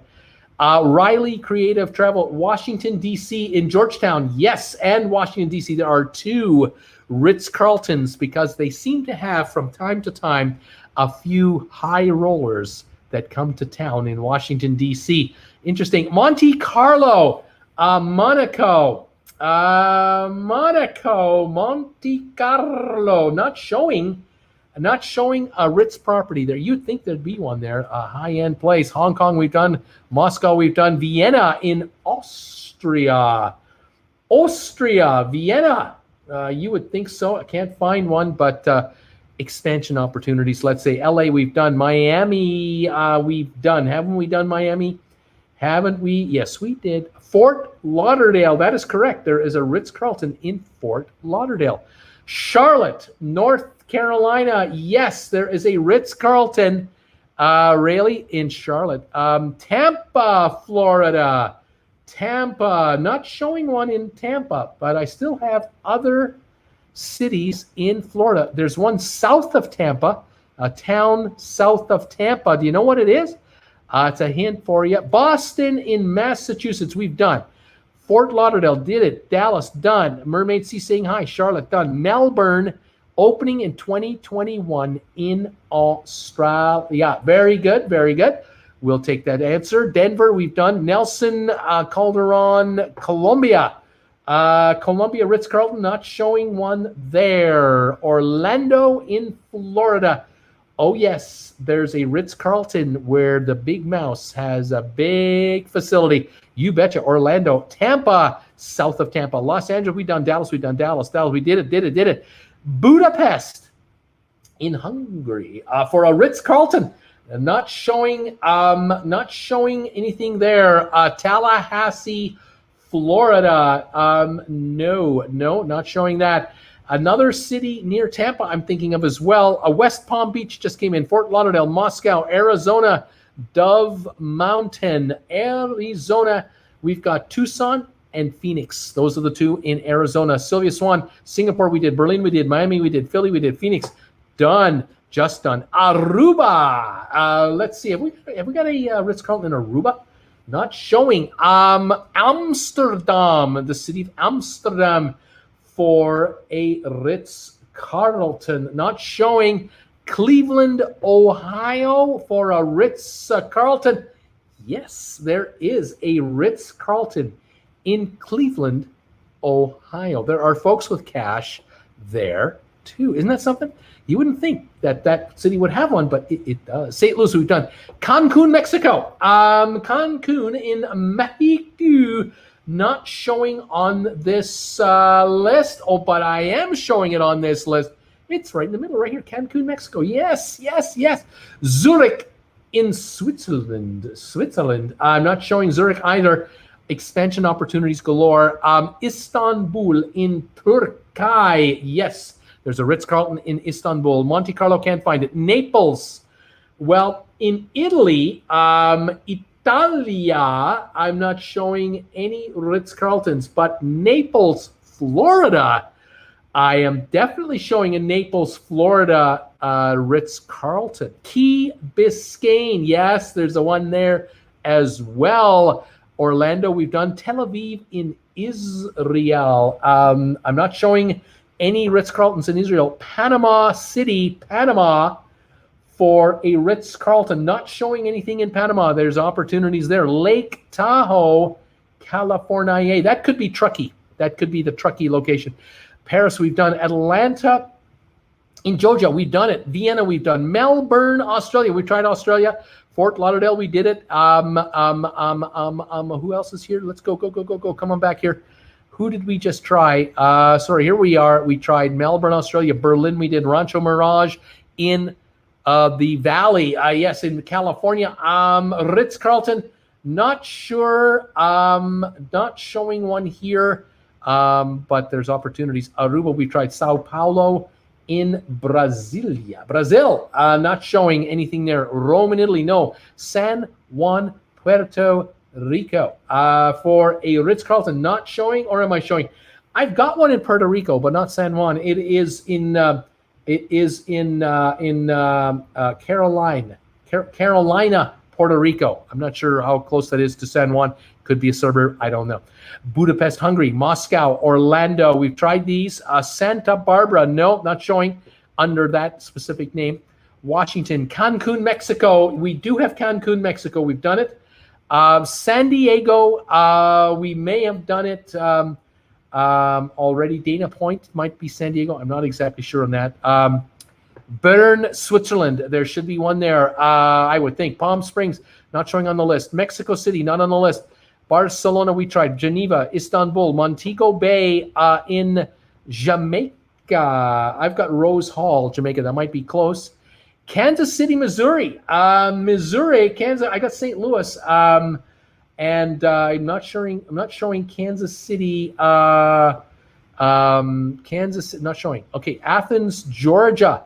For a Ritz-Carlton. I've got Greensboro, Georgia, along with Atlanta for 2. Pasadena, California. We've tried. St. Thomas for a Ritz-Carlton in St. Thomas. Not showing. Hong Kong, we've done. Montreal, we've done. Mexico, we've done. Aruba, we've done. Chile, Santiago in Chile. Chile, yes, there's a Ritz-Carlton, Santiago, Chile. Seoul, Cayman Islands, yes, there is a Ritz-Carlton in the Cayman Islands. 500, 600, 700 a night and up. Orlando, we've done. St. Petersburg. We're looking for Sarasota, Manalapan, Florida, Naples Golf Resort, Coconut Grove, Amelia Island, Florida. Those are all the Ritz-Carltons in Florida. Sarasota, SLGC, you nailed it right there. Cleveland, we've done. Orlando, Amelia, bingo, got it. Fort Lauderdale, Naples, Sao Paulo, Palm Beach, Seattle in Washington State. Seattle, not showing Seattle. Nope. Jerusalem, Naples, Florida, we've done. Houston Ritz-Carlton was sold and now owned and operated under the Marriott name under St. Regis. That's what's been happening with some of these. Sarasota, Dominican Republic, and Sydney. Dominican Republic, I'm not showing at all. Sydney, not getting it. Puerto Rico, we've done. Monaco Island, Minneapolis, Columbus, Ohio, Mexico. Hi, Bruce from Brittany. Santa Barbara, California. Other guesses are Rome, Brussels, Miami, Nashville. Brittany saying hi, everybody. Coeur d'Alene, White Plains, New York, Puerto Vallarta, Mexico, Marina del Rey, Reston, Virginia, Portland, New Orleans. Let me take a look here. Some of these guesses. Let's take a look. We're getting almost through these. Virginia, McLean, Virginia, Arlington, Virginia, St. Thomas, Virgin Islands. Somebody had that. Zhangzhou, China, Sanya, China, Shenzhen, China, Jakarta, Indonesia twice. Osaka, Japan, Kuala Lumpur, Malaysia, Krabi in Thailand, Wolfsburg, Germany, Inniscarry, Ireland, Sintra, Portugal, Moscow, Russia. Thank you, everybody who gave me Russia. Manama, Bahrain, Sharam El Sharika, Egypt, Doha in Qatar twice. Those are all the Ritz-Carltons that exist. We have Grand Cayman, Arlington, Riverside, here's Montecito. The weather's not bad in my part of Louisiana. Only lost power for 3 minutes. Creston, no can do for Ritz-Carlton. Manila, Acapulco, San Martin, Rio, Jeddah, Grand Turks, Indianapolis, and Cairo were all the guesses. Thank you for all of those guesses. You guys did a great job. I'm ready for number 2 quiz for trivia. Let's get ready for number 2. Hang on one second while I clear all this off here. Here we go. All righty. We're getting ready for quiz number 2. Okay, kids, let's see what we got here. Oh, yeah. You guys should be able to get this one. Not a problem. I'm pretty sure you'll be able to get this pretty well. Let's see if I can make this happen right like that. Okay, tell me the names of all the hotels on the Las Vegas Strip. Names of the hotels on the Las Vegas Strip. There you go. Starting from 1952 until 2009. What are the names of the hotels on the Las Vegas Strip? Just rating Brittany, saying she's hanging in there. Cheers to all of you. Thank you for joining me tonight for trivia here for Friday night. Love that you're with me tonight. I really appreciate it. Donna is thinking about the Encore. The hotel known as the Encore opened in 2008. Yep. Correct, Donna. Bellagio, SLGC Mets. 1998. I've stated the Bellagio a number of times. Love the Bellagio. The Luxor, 1993. Yes. The Rio, SLGC Mets. The Rio is not on the Strip. It's just off the Strip. Kevin, the Flamingo. Yes, the pink Flamingo. The Flamingo opened up in 1946. The original version of the Flamingo opened in 1946, and it's still there today. The Venetian. The Venetian opened in 1999. That's another one. We got the Luxor. The MGM. The MGM Grand, I guess, 1993. The MGM Grand opened up. The Mirage opened up in 1989. That was the first hotel to open on the Strip in 10 years. It had been 10 years since a hotel opened on the Strip. It was the first of the modern skyscraper tall hotels to open up unto its own. And after that, everybody mimicked them in a way. MGM, we have New York, New York. Yes. 1997, New York. Yeah, I've been in there a few times. MGM, the Aladdin came and went. It's no longer there. It's not showing on this one, but it came and it went, didn't it? The MGM Grand. The Sands came and went. Opened in the 40s and the 50s. Caesars Palace, 1966, opened up. Brand new modern design at that time, and they have been a very popular place. Flamingo. MGM Bellagio, Treasure Island followed the Mirage, 1993. After the Mirage, the MGM Grand opened up 4 years later. Then the same year, Luxor, Treasure Island, both in 93 opened up. Bellagio, we've done. The Wynn Casinos, yeah, 2005 for the Wynn. Caesars Palace, the Sands. Harrah's opened up in 1973. And I think the Harrah's once was affiliated with the Holiday Inn, if I recall. I'm not exactly sure. But that's 73. That's a ways ago, isn't it? Circus. Heidel. Yes, Circus. 1968. The Wynn. Caesars. Mandalay Bay. 1999. Wynn. Paris. 1999. Circus. Excalibur. Opened up in 1990, just after the Mirage, the Excalibur opened up. The Luxor, we've got Cosmo. Someone has Cosmo. I'm not showing the Cosmo under a different name. Maybe Luxor. We've done Holiday Inn Express. The Holiday Inn Express, I don't have them here. Circus, Flamingo, Palazzo. The Palazzo in 2008, it opened up. New York, MGM Grand. The Sahara, it is the 1952 property. The Sahara, still there. New York, Paris, Las Vegas, Circus, Tropicana, 1957. And that used to be the southern end. And after that, you were out of town. After that, you were out of town. Not anymore. New York, Planet Hollywood is not on the Strip, or is it 2000? They say. Okay, I'll give it to you. Oh, yeah, it's on the Strip. That's right. Excalibur. Casino Royale. 1979. The Sands. Paris. MGM. Westward Ho. The Westward Ho. Nope. Mandalay Bay. We've done it. My family lives in Vegas, Sean. The Venetian, the Aria opened in 2009. The Desert Inn, no longer there, but from the 50s, the 40s. Caesar's Palace. Manila. Manila, is that showing? Nope, not showing Manila. Bellagio. Palms, I don't think the Palms is on the Strip. There are still about 4 or 5 more. Excalibur, Palms, Circus, Planet Hollywood. Bally's and Bally's Grand. You remember Bally's? They had that fire at the Bally's casino. They changed everything after that. Bally's, 1973. They had a fire in about 74, 75. A number of people died. Many injuries. Then they made sprinklers mandatory only after Bally's burned. Can you believe it? Unbelievable. They weren't making it mandatory, but they do now. Circus, Luxor, Excalibur, Hilton, not on the Strip. Harrah's did. Win. Riviera, the Riviera, 1955 is still going apparently. The Stratosphere, that's right. The Stratosphere is definitely part of the Strip. I don't know what year, probably in the 90s. Aria, the Tropicana, Harrah's, Cosmopolitan, not showing. Paris, Hard Rock not on the Strip. Alera, Sahara, Link, Desert Inn, Arlo, no. Palooza, the Palooza, no.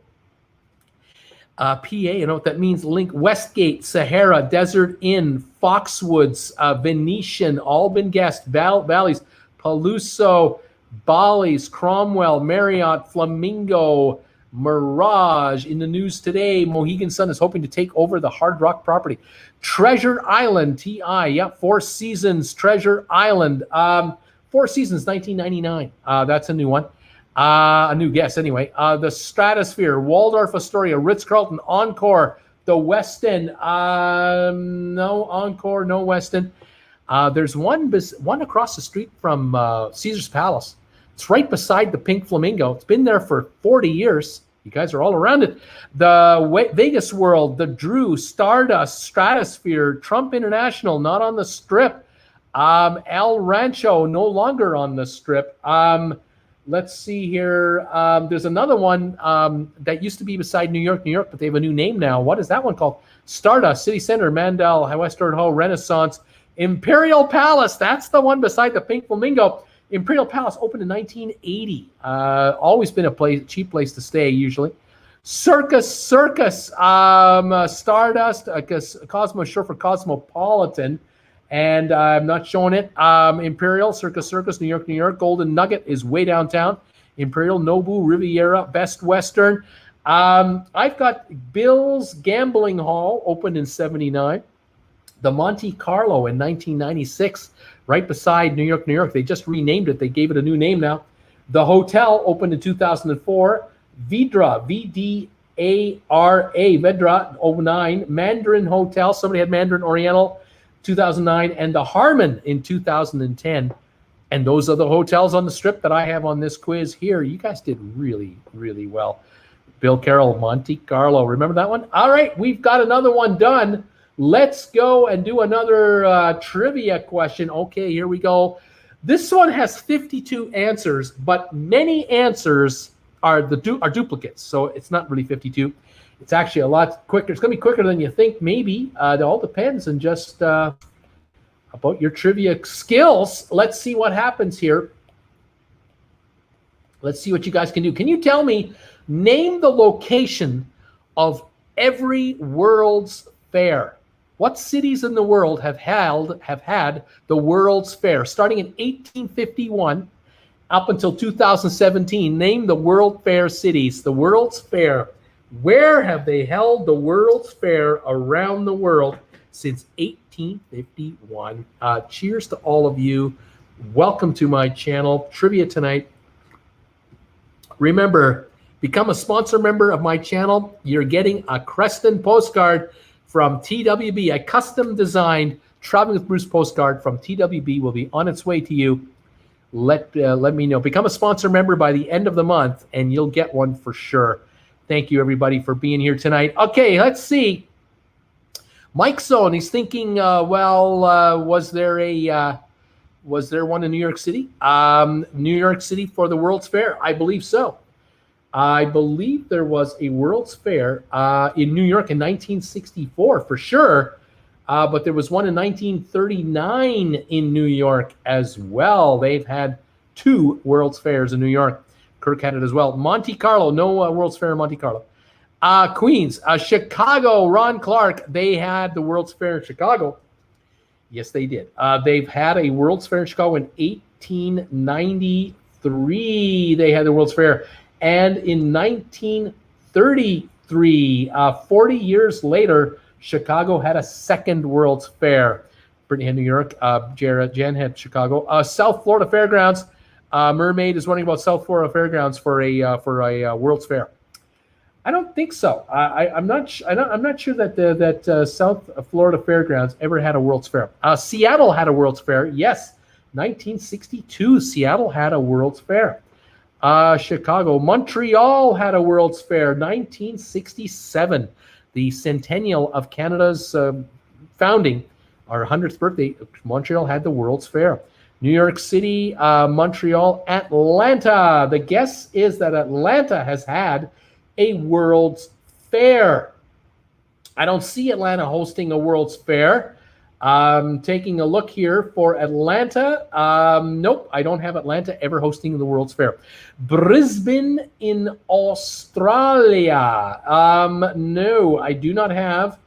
I do not see. I do see 1988. Brisbane had the World's Fair in 1988. Chicago, we've done. Savannah, Georgia. Savannah, Georgia for the World's Fair. I'm not showing Savannah, Georgia having the World's Fair. There are many U.S. cities still that have had a World's Fair, but not Savannah. Knoxville, Tennessee, Bruce.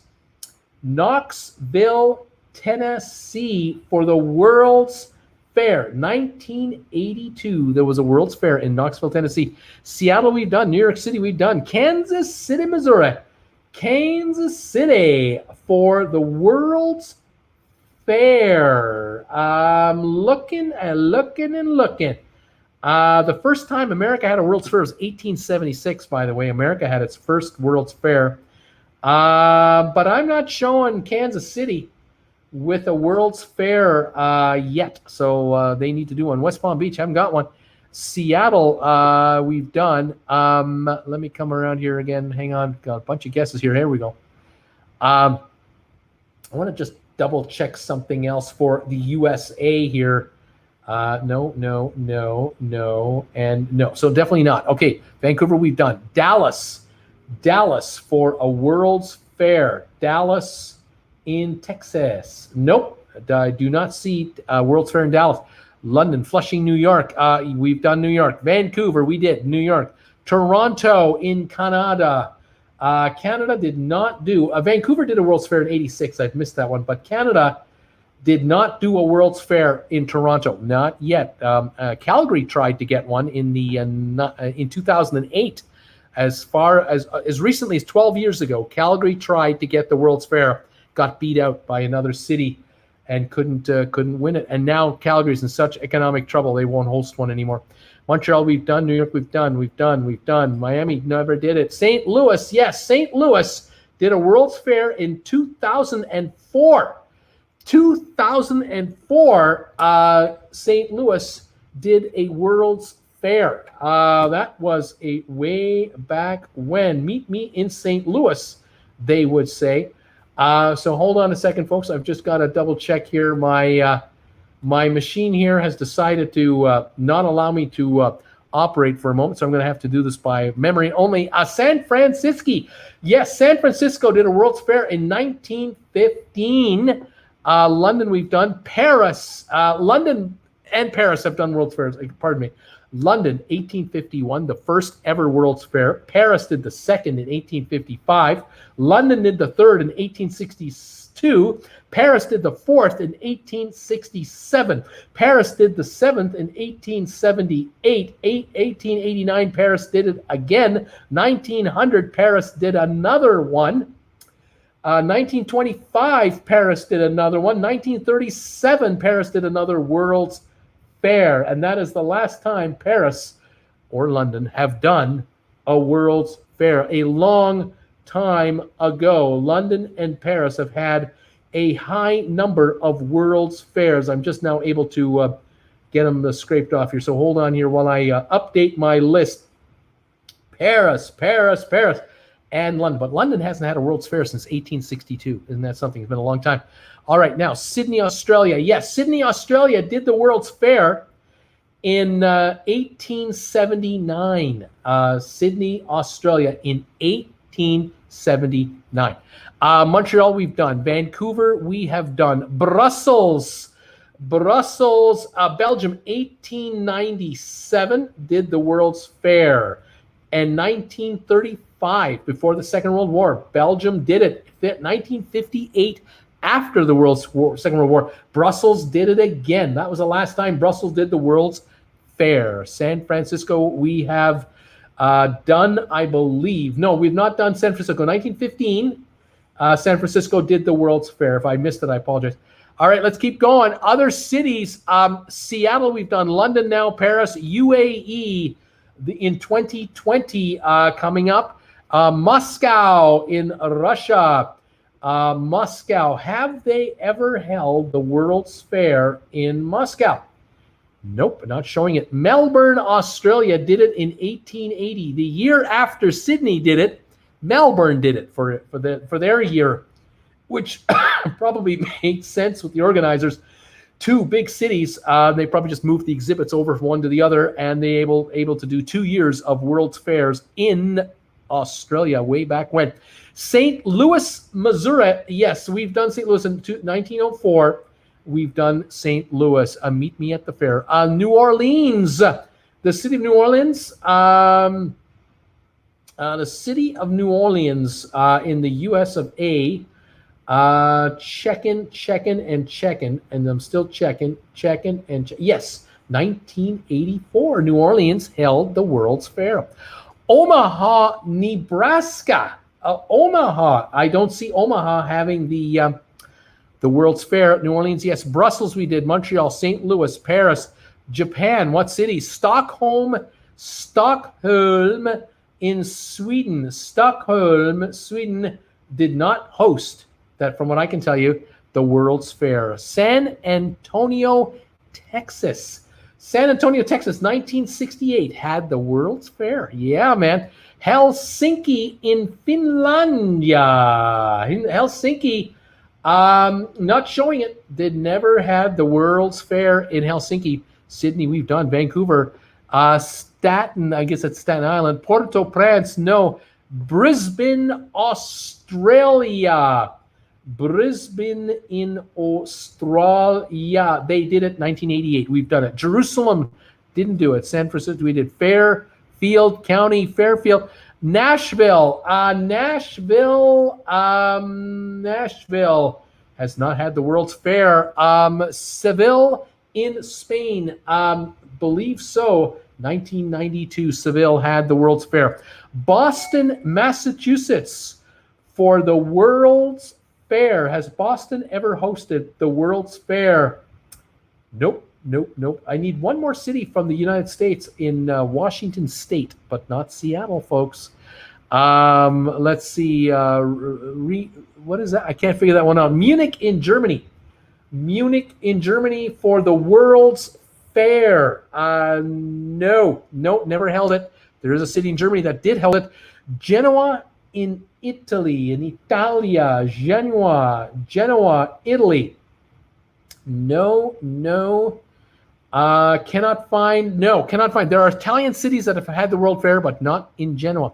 Knoxville, Tennessee, we've done. 1982. Sydney, Australia, we've done. Vienna, Austria, we've attempted already, I believe. Vienna, Austria. Here it is in 1873. They have held it one time in Vienna. Brussels, we've done. Vancouver, we have done. Moving forward now to the next city, Nashville. No. Lisbon in Portugal.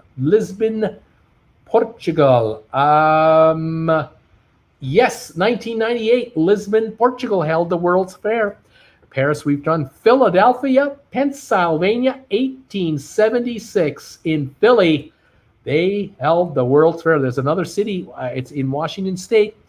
Vancouver was Expo 86. That is correct. Royal Productions. Bulgaria, I'm not showing Bulgaria. London, Rome in Italy. No, I don't think Italy had it in Rome, but they did have it in other cities in Italy, but not in Rome.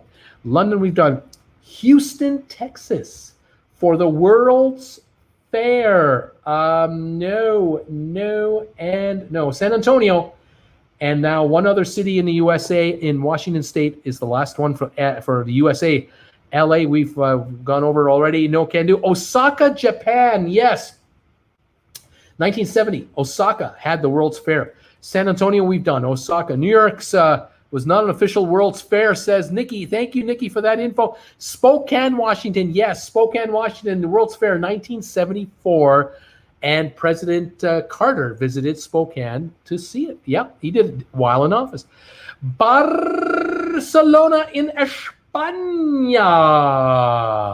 Has Barcelona. Yes, Barcelona and Seville in 1929 had the World's Fair, but one time. There's another city in Spain, but it's not Barcelona. It starts with the letter Z. Good luck with that one.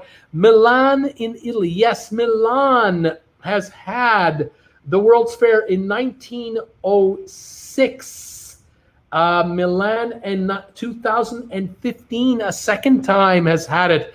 Beijing in China. Beijing, China has not had the World's Fair. Shanghai, 2010, held the World's Fair. Buenos Aires has not held the World's Fair. You're down to about 10 cities now. Milan, Italy, we've just done. Another city in Italy, they had the Winter Olympics in this city. What is the city I'm thinking about in Italia? What is it? Beijing, no. Amsterdam, Netherlands, 1883. They held the World's Fair one time. Yes. Next city, Dubai, about to have it. Queensland, no. Biel, Manila in the Philippines, no. Berlin in Germany. We've done Germany, and we have one city left in Germany, but it's not Berlin. Sarah, Hanover. Correct. Hanover, 2000. They held the World's Fair in 2000. Knoxville, we've done. Turin, Italy. Sarah Brown. Correct. Turin, 1902. 1911, they held the World's Fair twice in Italy. Munich in Deutschland, not showing. We're running out of guesses now. We're coming up to it. Auckland, Little France, Buenos Aires, Rome, Naples. Bruce, we need fireworks for all these World Fair guesses. I agree. Spokane and Rome. Let's see here. We have Berlin, Milan, New Delhi, Spokane. I could mention Rhode Island, but since the state is the size of many big cities across the world, why? Mexico City, Venice, Colombo, Perth, I think that's Perth, Tokyo, Zaragoza, Spain, Perth, Helsinki, Turin, Torino, Haiti, and Port-au-Prince. We are looking for the last cities. Antwerp, Belgium in 1885. Liège in Belgium in 1905. Milan, Italy, we've done. Dublin, Ireland in 1907. Ghent in Belgium in 1913. Antwerp in 1930, Belgium. Tsubuka, Japan. I'm not sure where that is in 1985, where exactly in Japan that is. Daejeon, South Korea, got to be near Seoul, somewhere near Seoul, 1993. Aichi, Japan, 2005. Zaragoza, Spain, 2008. You got that. Whoever said that got that. And Yeosu, South Korea, got to be near Seoul in 2012. Astana, Kazakhstan, 2017. Somebody, I think, guessed Kazakhstan right off the get-go, and they were right, and I missed it. Way to go, you guys. That does the second quiz. It's time for fireworks after something like that. We got to see some fireworks, man. Give me fireworks.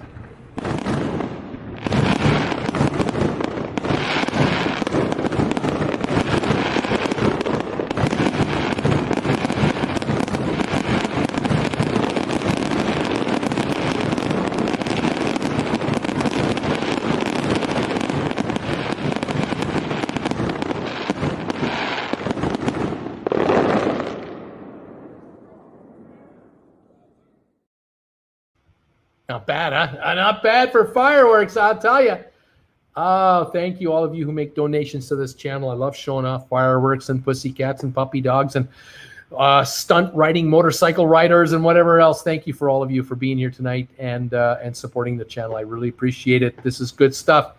Okay, let's do the next trivia question. Are you ready? The next trivia question, tell me the countries of the world that are the largest consumer markets.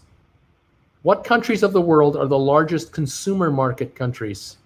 Some are pretty obvious. Some are, down there. Let me know your thoughts. Fire away. Sarah, enjoyed from London. It's 1:45 a.m. Welcome, Sarah, from way over there. Jen is loving this. Thank you for being here. Here comes some of the guesses. They're coming in right now. We're looking at a consumer market country like Japan. Yes, Japan, definitely. Japan is the number 2 consumer country in the world with 8.5% of the world market.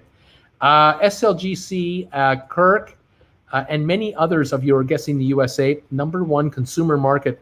The United States accounts for 28.9% of the entire world consumer market.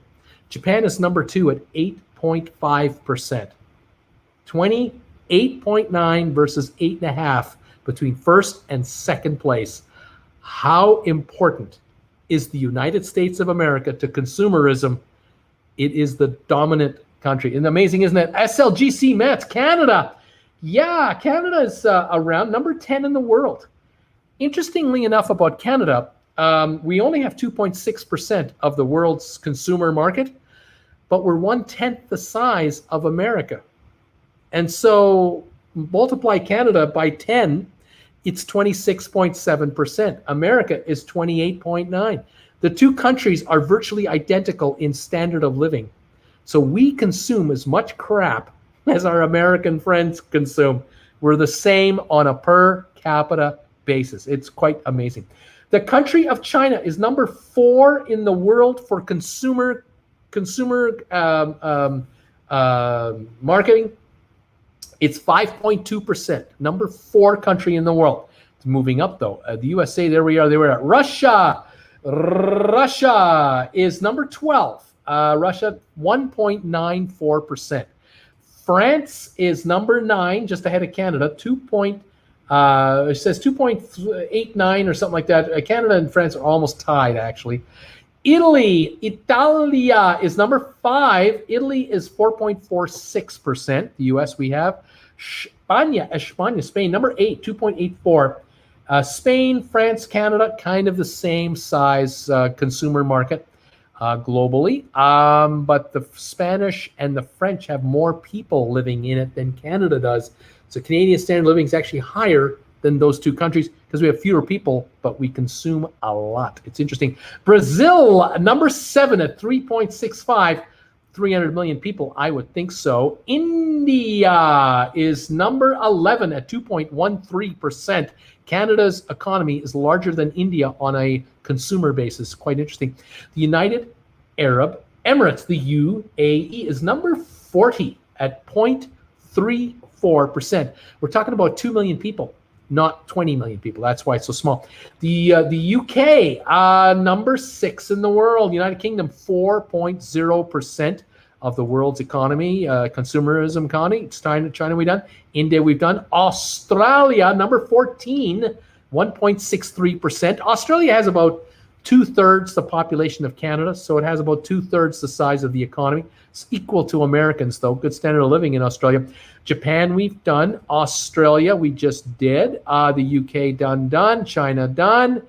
Italy done. New Zealand. New Zealand is I think around, they're number 50 at 0.2%. But New Zealand only has a population of about 5 million people. So if you multiplied New Zealand by about 7 or 8 to catch up to Canada's population, it would be about 1.6, and that would be the equivalent of Australia. So it's a good economy there too. Germany, number 3 in the world, 5.65. Germany is very wealthy. The US at 28.9 with 350 million people. Japan at 8.5 with 80 million people. Multiply Japan by about 4, and you have a higher standard of living than America, by the way. Germany at 5.6 with about 80 million people. Multiplied by 4.5, and you've got equivalent numbers of the United States on a value, money basis. China 5.2, 1.3 billion people. They're growing though. Italy 4.4, UK 4%, Brazil 3.6, Spain 2.8, France 2.3, Canada 2.6, equal to USA on a per person basis. India, Russia, we've got the first 12 nailed down. We'll get a few more and we're done. Mexico, number 13. South Korea, number 15. Spain, we've done. Germany, we've done. EU, we've done. UK, France, we've done. India, USA, done. Japan, done. Let's see here. Coming around here. Hang on, just bear with me here. China, Germany, Portugal. Okay, Portugal is a new guess.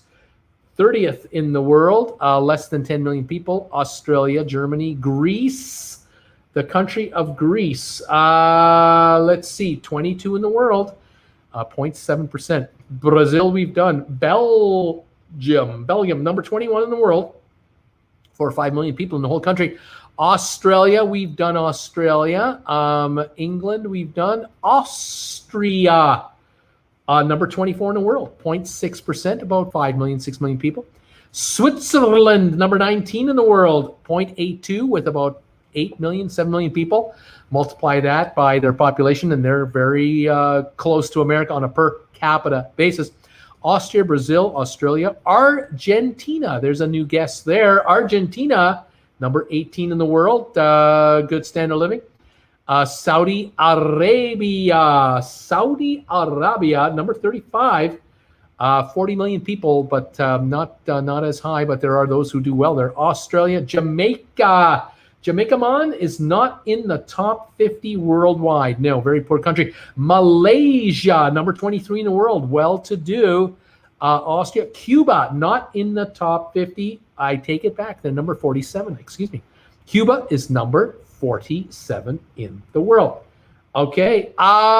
Vatican City, no can do. UK, Germany, Monte Carlo, or Monaco. I'm not sure if they are on this chart for Monaco. I'm not sure if they've been ranked here. Not showing, but standard of living is very good there. Pakistan is in the top 50, I believe, number 37. Hundreds of millions of people, though. They're very low. South Korea, definitely here, number 15. They make the top 15. Mexico, Philippines. The Philippines are ranking number 39. Egypt, number 33. Mexico, South Korea, Vietnam moving up very quickly. Not showing on this list, but I will bet you in a few years they will be on this chart. Israel, yes, number 42. Philippines, Indonesia, number 27. 700 million people, very low on the list though. Taiwan, not showing here. Switzerland, we've done. Holland or the Netherlands, number 17. Very good standard of living. Bangladesh, Bangladesh is not in the top 50. It is number 49. It just made the list at the very bottom of this list. Hungary, the country of Hungary. Hungary. I'm not showing Hungary at all on this list. Denmark. Yep, number 31 with about 3 million people, very high. Nigeria, number 38 with hundreds of millions of people, very low standard of living overall. Cuba, we've done. Singapore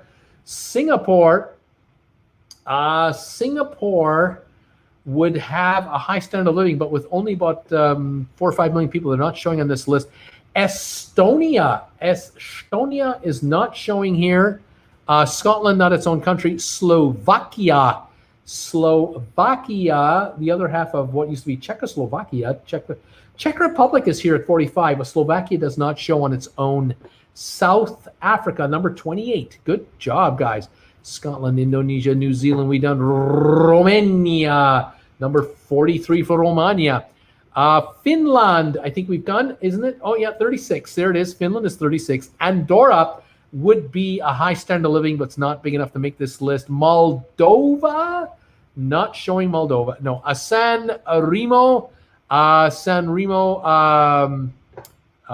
Marino in Italy, the little country San Marino, not showing onto itself, unfortunately. Mongolia, no. Iceland or Ireland, yes, Ireland, number 41. Turkey, number 16. Puerto Rico, not a country. Ireland, we've done. Thailand, we've, I think, done already. Iceland, we've done. Czech Republic, we did here. South Africa, been done. France, done. Mongolia, Norway, number 25. We only have one left in the top 25. Sweden, South Africa, number 29. South Africa, done.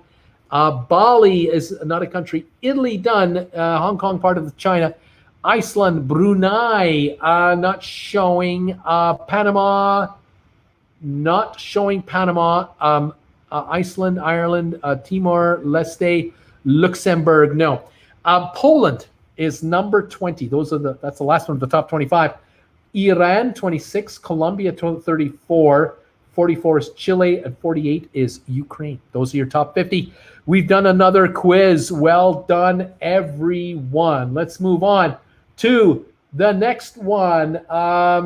Tell me, once we get this one done, you can tell me what to show you next for a short video.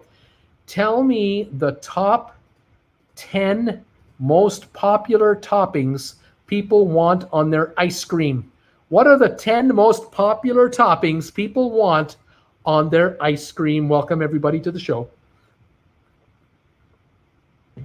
Let's see them coming in. Here it is. Yes. Hot fudge, baby. Hot fudge. Number one guess is hot fudge every time. You got that right, kids. Hot fudge is the number one guess every time. Hot fudge. If I could get my thing to work. There it is. Okay, I got hot fudge over there. All right. Well done. Hot fudge for your Sunday. I love hot fudge. Peanuts. No, not showing peanuts unto themselves. Nuts. Not really. Whipped cream. Yes. Whipped cream is number 5 or so. Chocolate. And then we have sprinkles. Yes, we have those sprinkles. Number 4. Chocolate, whipped cream, sprinkles, cream, sprinkles. We love our sprinkles. We love our cream. We love our chocolate. We want that hot fudge. Thousand Islands dressing. No, I don't think so. Peanuts, caramel. Yeah, number 2, caramel. We love the caramel on our ice cream. Caramel, chocolate chips. Not showing chocolate chips. Whipped cream, marshmallows as a topping. Is it a top 10 favorite? No, it's not. Caramel, M&M's. Yes, M&M's is the number 3 most popular topping on ice cream. What about the cherry on top? Yes, number 6 is the cherry on top. Peanuts, no. Butterscotch, not showing butterscotch. Caramel, the cherry. Strawberries, yes.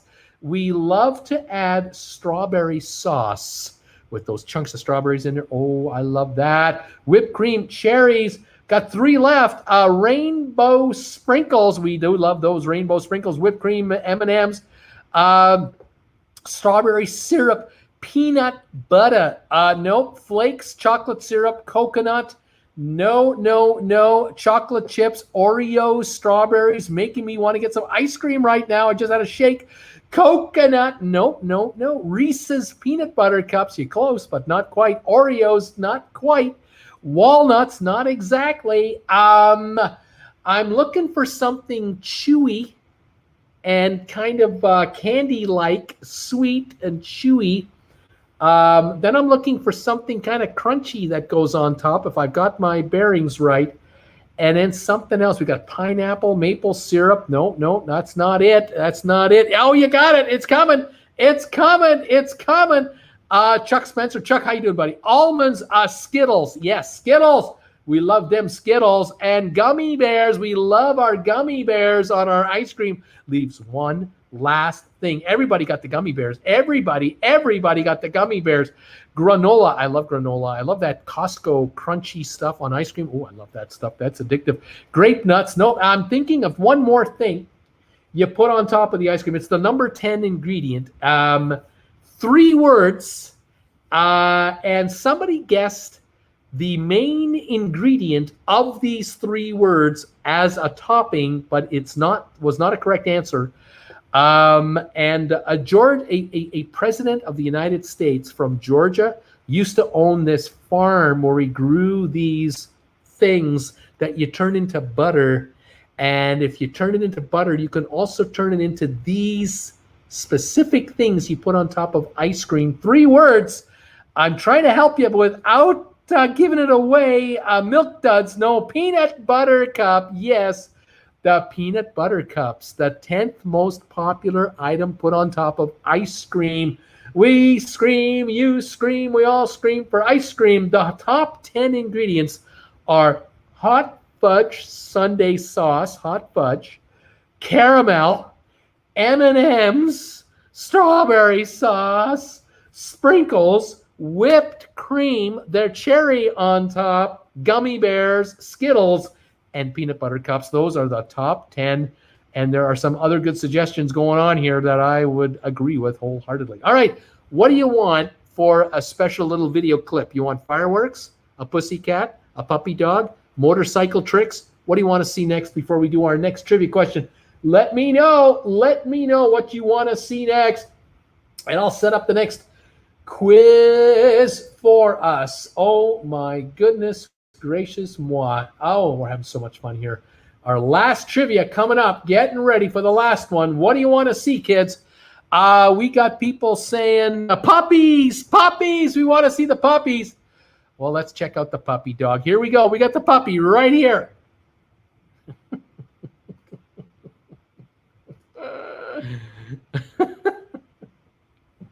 Come here, puppy. Come here. Come on, puppy. Come over here. Come on. There you go. How about a kitty? How about a kitty? We got a kitty right here.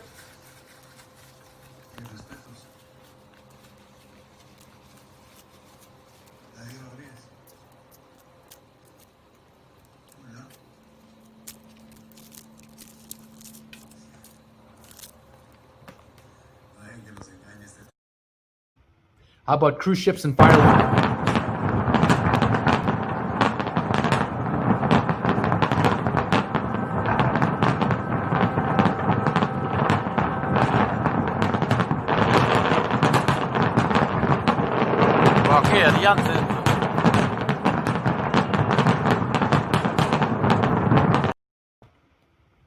Fantastic, guys. All right, one last thing I'll mention before we do our last trivia question.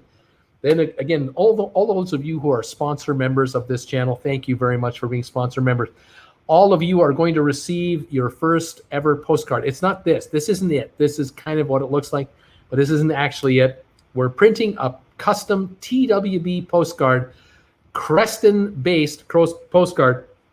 All sponsor members will get a postcard in the mail this month as part of your membership to the channel. Thank you, all of you. If you would like to get one of these postcards sent to you, become a sponsor member of TWB. Hit the join button down below anytime. Between now and the end of the month, I will make sure you get yourself a postcard from Creston from TWB. Thank you, all of you, for that. The rest of you out there who just want to get a postcard from yours truly, I will get the details to you once they arrive. They should be here sometime later part of next week. And then we will put a campaign together to promote the postcards to followers of TWB. Perfect for your refrigerator on a fridge magnet. And you got an autographed postcard from yours truly, from Creston. Thank you, all of you, for your support and following my channel. Here is the last quiz of the night. Okay, this is the last quiz. Adam was the outcome of the conference call. They're going to take this now, the information from the cruise lines and the CDC and the 74 protocol safety things, and they're going to go to the president and report to him and tell him all this stuff, and then let him make the final decision. Guess what that's going to be? Of course, he's going to say, yes, you can start sailing November 1, get back to normal, please sail. But the cruise lines won't start sailing till at least December, and they're not going to cruise until they know the outcome of the election. So nothing is happening until after the 3rd of November, and then we'll see what happens after that. But the semantics are being done. The motions are being done. Today was just a stunt, and next week or during the weekend or whenever he wants, he will announce that the panel has suggested we should start cruising, and I agree. No surprise there. Okay, your last quiz of the night, folks. Here it comes. Tell me the largest Nielsen media markets for the United States of America. What cities make up the largest Nielsen rating markets for television, radio, newspapers, the most important media markets in the United States? Fire away. Give me one at a time. Here we go. I'm looking at guesses coming in for New York, Los Angeles, Chicago, Philadelphia. They're coming in. They're coming in. They're coming in. Fantastic. New York is number 1. LA is number 2. Chicago is number 3. Philadelphia is number 4. Keep them coming, guys. Let's find out how quick we can knock this list off the top. Here they are right here. We've got New York, LA, Chicago, New York, Chicago, LA. We have Philly, Chicago, Los Angeles. We've got Seattle. Seattle is in the USA, the number 12 market. Number 12. We have Atlanta. Chuck Spencer. How you doing, Chuck? Atlanta, number 9, Chuck. It's the number 9 media market in America. LA. We got Dallas, number 5. That's the next one on the list. Then we have LA. Then we've got Boston. Boston is number 10. Then we have Atlanta. Then we got Miami. That's another new one. Miami. That would be number 16 with Fort Lauderdale together. We've got New Orleans. Brittany, Mrs. Brittany Anderson is thinking New Orleans. New Orleans is in the USA. Let me look. New Orleans. Where is New Orleans? Number 51. The 51st largest media market in America is New Orleans. We have New York. San Francisco, number 8. Houston, Texas, number 7. Atlanta, Seattle, Minneapolis, a new guess. Minneapolis. I'm looking for Minneapolis. Where's Minneapolis? What happened to Minneapolis? I must have skipped it here somewhere. Just bear with me, folks. I will. There it is, number 15. Minneapolis, number 15. Okay. Dallas, Texas is tied for number 5 with Fort Worth. We've done it. Boston, we've done. Baton Rouge, Louisiana. I think that's part of New Orleans at best. San Francisco, Detroit, Michigan. Detroit is number 14 for America's largest Nielsen rating center. San Antonio, Texas. San Antonio is in America, number 31 and climbing. Miami, we've done. Detroit, we've done. Columbus in Ohio. Columbus, number 34 and climbing. Miami, Washington, D.C., number 6.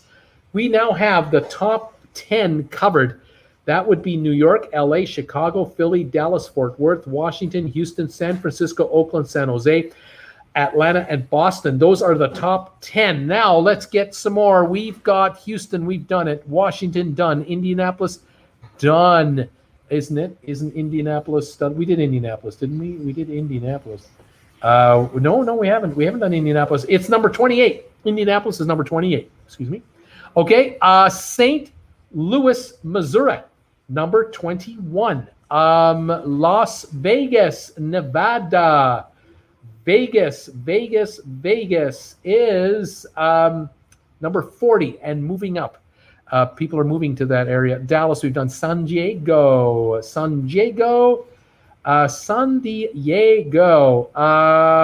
Let me look again. San Diego. It's an important area, definitely. Number 29. San Diego is number 29. Buffalo, New York. WKBW in Buffalo, New York. WKBW.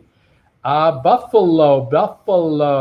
What are the other call signs for Buffalo? Anybody know? WKBW, I can't remember the others. I lived there many years ago in Kitchener, Ontario. I used to get Buffalo stations. Detroit, Charlotte. That's a new one. Charlotte, number 23 and moving up. Phoenix, Arizona, number 11. That's the highest ranked one you've needed. Tulsa, Oklahoma, number 62. Denver, Colorado, number 17. Baltimore, Maryland. That would be number 26. Minneapolis, we have done. Moving on now to South Carolina. That's too generic. Need cities. I need cities, people. What do we got here? Chicago, done it. Lexington, Kentucky. See if I can find it quickly. Popping up here anywhere. Excuse me. Lexington, KY. Lexington. Yep, number 63. Lexington, Kentucky. Washington, we've done. Toledo, Ohio. I'm looking for Toledo, Ohio. Number 78. Cleveland in Ohio. That would be Cleveland, Akron. Number 19 in America. Honolulu in Hawaii. Let's see. Honolulu in Hawaii is number 66 for size of the metro for the Nielsen rankings. Cleveland, we've done. Cincinnati, number 35. WKRP in Cincinnati. Portland, Oregon. Portlandia. Portland. Looking for Portland, Oregon. Portland. Trying to find Portland. Portland. Not finding Portland. Oh, here it is, number 22. I'm way too low. It's way up there. Number 22. Phoenix, we've done. Tampa in Florida. St. Petersburg, Sarasota, Tampa, number 13. Largest market. San Diego, we've done. El Paso in Texas. That will rank as Texas, El Paso. Where is it? There we go. Not that one. Number 93. It's only number 93 all by itself. Baltimore, Maryland, we've done, I believe. Kansas City. Kansas City, number 33. Anchorage, Alaska. Anchorage in Alaska. I don't know if it ranks in the top 100. No. Not finding it. I'll keep an eye open, though. We've done Honolulu already. Let me catch back up here. We did Honolulu. Cincinnati done. Nashville, Tennessee, number 27 in America. Denver is done. Sacramento in California. That would be Sacramento, Modesto, Stockton, number 20. Big market for advertising. Detroit, we've done. Louisville, Kentucky. Number 49. Oklahoma City. sit high. Let's see here. Number 41, we've got Oklahoma. Cincinnati, we've done. Brittany, I'm not going to be doing Trivia Soul next week, so I will have a special guest join me as long as they'll be friends. You take care, Brittany, no problem. You hang in there. We'll see if we get it together. SLGC bets. I used to get WKBW on Long Island at night when I was a kid. That was a strong signal. Kirk Brunson, Columbia, South Carolina. Let's see here. Columbia, South Carolina. Nope. Yep. Number 77. There it is. All by itself. Found it. Nashville, Providence, Rhode Island. Providence, Rhode Island. Not finding it easily. I'll keep an eye open for Providence, Rhode Island. Let's move on. Albuquerque, New Mexico. Albuquerque, Santa Fe. The two of them are together. Number 46. Washington, D.C. We got Fairbanks. Can't find it yet. Evansville. I'm not sure. Where would Evansville be? Is that South Carolina, North Carolina? I'm not exactly sure. Is that Ohio? Where are we talking about? Evansville. Is that Georgia by chance? Anchorage, Fargo, North Dakota. Don't know if we would make it on the top 100 there. Continuing forward, Hartford, Connecticut. Hartford. Let's see if Hartford is anywhere here. Let's just look there. And the CT, Hartford. Can we find Hartford anywhere? Not finding it yet. Oh, here it is. Hartford, New Haven, number 32. It's a combine. Spokane in Washington State. Spokane, Washington. Let's see now. Spokane, Washington, 72. There's about 500,000 people in the Spokane area. Hartford, we've done. Manchester, New Hampshire. Is that right? Oh my gosh. I don't know if that'll work. We'll keep an eye open for Waco, Texas. I think we got something for Waco. Waco Temple Bryan, number 86 out of 100. Memphis, Tennessee. We might have done already. Looking just quickly. We'll keep an eye open, but we may have done it. There's another Tennessee place too. Juneau, can't find yet anything Alaska. Pittsburgh, Pennsylvania. Let me get back to that. Where were we here? What happened to my thingy? Oh, I lost it. Oh, I'm in trouble now. Now I've done it. Oh, I've done it now. Let's go. Okay, right there. Keep going. Where is the Pittsburgh? Yes, there it's coming. I know it's coming. I know it. And as soon as I have it, I'll be back in business. There it is, BC. There you go. Pittsburgh, Pennsylvania. Pittsburgh is number 24, the 24th largest media market. Spokane, we've done. Province, can't find it. Harrisburg, Pennsylvania. Harrisburg, PA. Let's see here. We got this one. PA. There's a couple in Pennsylvania, but not yet. Nope, can't find it. Fresno in California. Fresno area, California, yay. Fresno, Visalia, number 54. Charleston, is that South Carolina? Charleston? Carolina, South Charleston. No, not there. Not finding. I'll keep an eye open for it. Orlando in Florida. We've got Orlando, Daytona Beach, Melbourne, Florida, number 18. About 40 years ago, they wouldn't have been in the top 50. Now they're number 18 and moving up. Knoxville, Tennessee. Have we done Knoxville already? Knoxville in Tennessee. Nope, number 61. Knoxville by itself. Phoenix, we've done. Richmond, Virginia, home of Tom Henry. Richmond, Virginia. Let's see. Does Virginia have a collection of towns including Richmond? I got Norfolk, Portsmouth, Newport News, Virginia. I've got Richmond, Petersburg, number 55. Yep, we got it. Okay, Illinois is a state. Concord, New Hampshire. I don't even know if there's a single New Hampshire in the top 50. We'll keep an eye open for this. Burlington, Vermont. VT for Vermont. Not showing that one. Albuquerque, we've tried. Fun fact, New Jersey is the only state in the U.S. that does not have a major network affiliate. Thus, there is no way it makes this list. Isn't that interesting? Evansville is in Illinois, said this good Canadian. Oh, interesting. Illinois for Evansville, Illinois. I've got Paducah, KY, Cape, Girardeau, Harrisburg, Mount Vernon, Illinois. That's a whole bunch of communities. Champaign, Springfield, Decatur, Illinois. We got a few there. And any others that are here, I don't see any more. Nothing else. All right, moving on. Norfolk, Virginia.